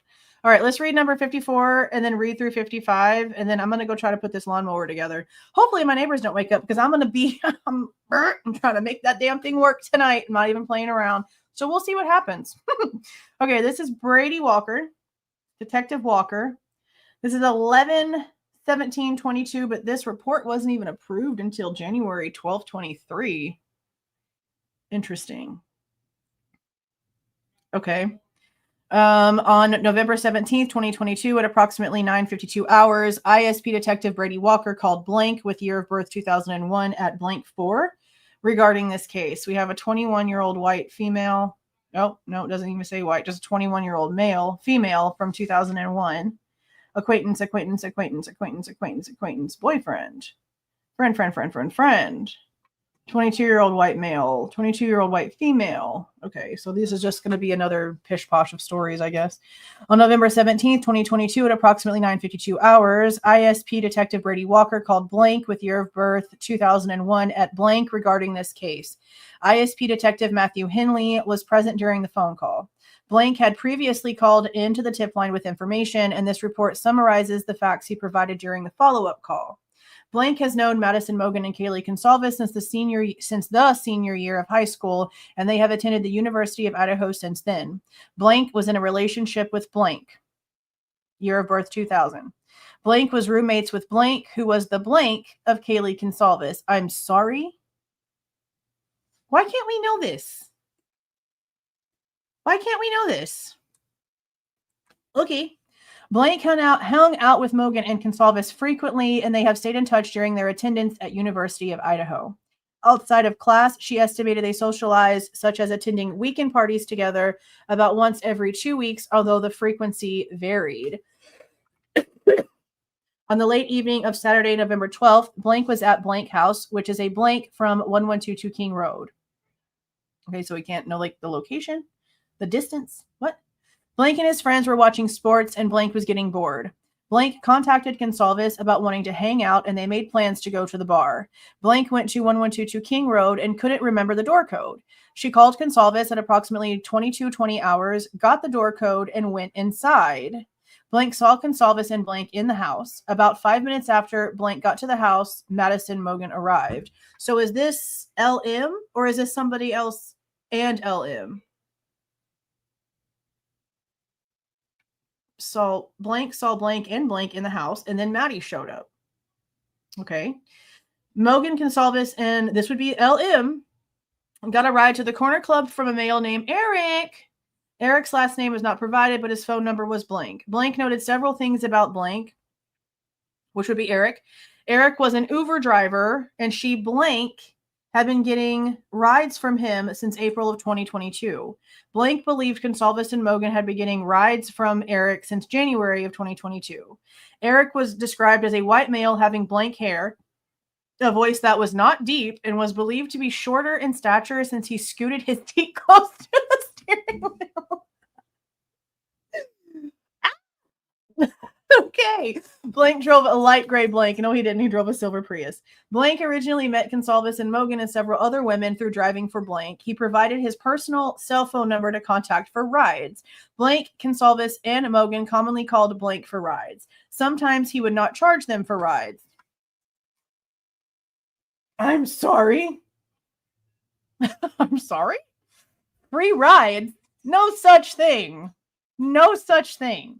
Blank was never unable to provide. Ooh, that's actually disturbing a little bit. Blank was never unable to provide a ride. He could always show up. Sometimes it seemed that Blank was not working for Blank when he would give rides, and that he had left his personal life to accommodate the ride. Leave his wife in the middle of dinner because some sorority chick needed a ride? Oh my God. Blank began carrying airplane. This dude is a grooming piece of shit. Oh my God. She better have left him and hide their child. Blank began carrying airplane shooters of alcohol in his vehicle at the console and had offered them to Blank. He sucks. Blank knew that two women, Blank and Blank, date of birth year 2000, had finished college and left after spring 2022. They had both stayed in touch with him. Bro, she better have left. I know that there's like rumors saying that she did, but is this like actually a thing? Because Mrs. Ma'am, get away from this loser. Blank initially thought Eric was a nice guy who helped women get their preferred location safely. She did not think his behavior was odd until Blank pointed out that he thought so. So a guy is the one who pointed out the red flags? Good on you, bro. After considering the circumstances and all she had learned, she agreed with Blank that it was odd for Eric to provide his personal phone number and to be so accommodating to all of the women, considering he was married with a child. Ooh, I hate this dude. Blank had recently become a father. This seemed to be common knowledge. Oh, because everybody loves a man with a baby, right? On November 12th, after Blank picked them up, Blank asked Eric how it was going being a father. Eric did not seem as joyful as she expected. He sighed and pointed out that it was a lot more difficult and stressful than anticipated. I doubt it, because it sounds like you probably didn't do a damn thing. You sound like a lazy-ass freaking loser. Eric made a point to tell them his wife and baby were out of town for the weekend, and he was looking forward to having the house to himself over the weekend to watch football. I'm sure. Blank did not really talk to him after that. Goncalves and Mogen continued conversation until they got dropped off at the corner club. This dude makes me want to vomit. What a freaking loser. Blank did not remember a time that Blank had made her feel uncomfortable or unsafe in the time that she had known him. At the corner club, Blank remembered the core group of friends hanging out as herself, Mogen, Goncalves, and then all these people that are redacted along with somebody's boyfriend. Blank recounted an interaction between Blank and Blank. Blank was attracted to Blank and kept trying to get her phone number. This must be Cole and the person that he was like, I need to get your damn phone number or some shit like that. Blank did not give it and did not want to interact with him. Blank was staring at her to the point Blank noted it was uncomfortable. Blank tried to convince Blank to give him Blank phone number, but she refused. Blank and her friends essentially worked on keeping Blank and Blank apart since he was making her so uncomfortable. Eventually, Blank was removed from the bar. That is Cole. Blank spoke of what she described as a weird interaction among Goncalves, Mogen, and Blank. Blank described Blank as a weird person. This is Jack Showalter, who was fairly aggressive and got into a lot of fights. Blank, why would it be a weird interaction and then they invite him to go somewhere? Maybe that was just your perception because you don't like him. You think he's a weird person, so you thought the interaction was weird. That doesn't really work for me because they seemed fine with him. Okay, blah, blah, blah, blah. Blank was not a person that she, Goncalves, or Mogen would typically associate with. Goncalves and Mogen left the corner club with him, and it was Blank's understanding they were going to John's Alley. Blank almost went in with them, but his friends convinced him to stay at the corner club. Oh, so they almost had a fourth person. Okay. Blank did not see them leave, so she was not exactly sure what time it was. Blank thought it was strange that Goncalves and Mogen would both leave with Showalter since he was not their type of people. A lot of people have said that. A lot of people have said that. Blank could not remember what time she and Blank left, but took a video of Blank drinking a beer. The timestamp of that video was approximately 1 a.m. on Sunday the 13th. After that, they left the corner club on foot. Blank was part of a group on Snapchat that included herself, Goncalves, Mogen, and several others. It was a group of friends and classmates. When Blank got home, she went to bed. She woke up on Sunday morning and saw a notification that a video had been sent to her from either Goncalves or Mogen. The video was of Goncalves and Mogen outside of the food truck. Blank described them as acting goofy while taking the video and enjoying themselves. Blank was somewhat emotional during the interview. I told Blank that other investigators would possibly be in touch with her. How come we've never seen this? I don't hate men. I hate pathetic pieces of shit. And that's both sexist. So maybe like make that comment actually make some sense. So why haven't we seen this? Why haven't we seen this? I don't know why we haven't seen this. 55. This is from 11/13 of 22. This is actually, no, it's not. This is like, it says from 11/13 of 22, but this is talking about something that happened on December 7th of 2022. Sergeant Hoaxie and Trooper Andrew Weinstein conducted an interview with Blank. The interview was in reference to the situation and took place in Boise. 21-year-old white female. Interview audio only. On December 7th, 2022, at approximately 2:59 p.m., Idaho State Police Detective Sergeant Hoaxie and I, Trooper Andrew Weinstein, conducted an interview with Blank. The interview was in reference to the murder of Madison, Kaylee, Xana, and Ethan, which occurred at 1122 King Road on the 13th and took place in Boise. This was what was reported during the interview. She knew Blank for approximately 6 years from going to high school together. On November 17th, 2022, she had beers at Prost with Blank and other friends. Blank kept to himself, didn't talk much. This was not abnormal for Blank. She stated Blank was stressed due to a reporter showing up at his house, not a reported, but a reporter showing up at the house. She saw Blank on November 15th at Amsterdam Lounge when she was there with her parents. This must be Jack Showalter. Blank was asked if she thought Blank or Blank could have committed the murder. She said there was no way either of them could have done it. I bet you this is about Showalter. Okay. We're going to end right here. Let me go ahead and throw this on the screen. Please do not forget to leave a like on your way out and subscribe to the channel if you are not subscribed already. All right, you guys. See y'all.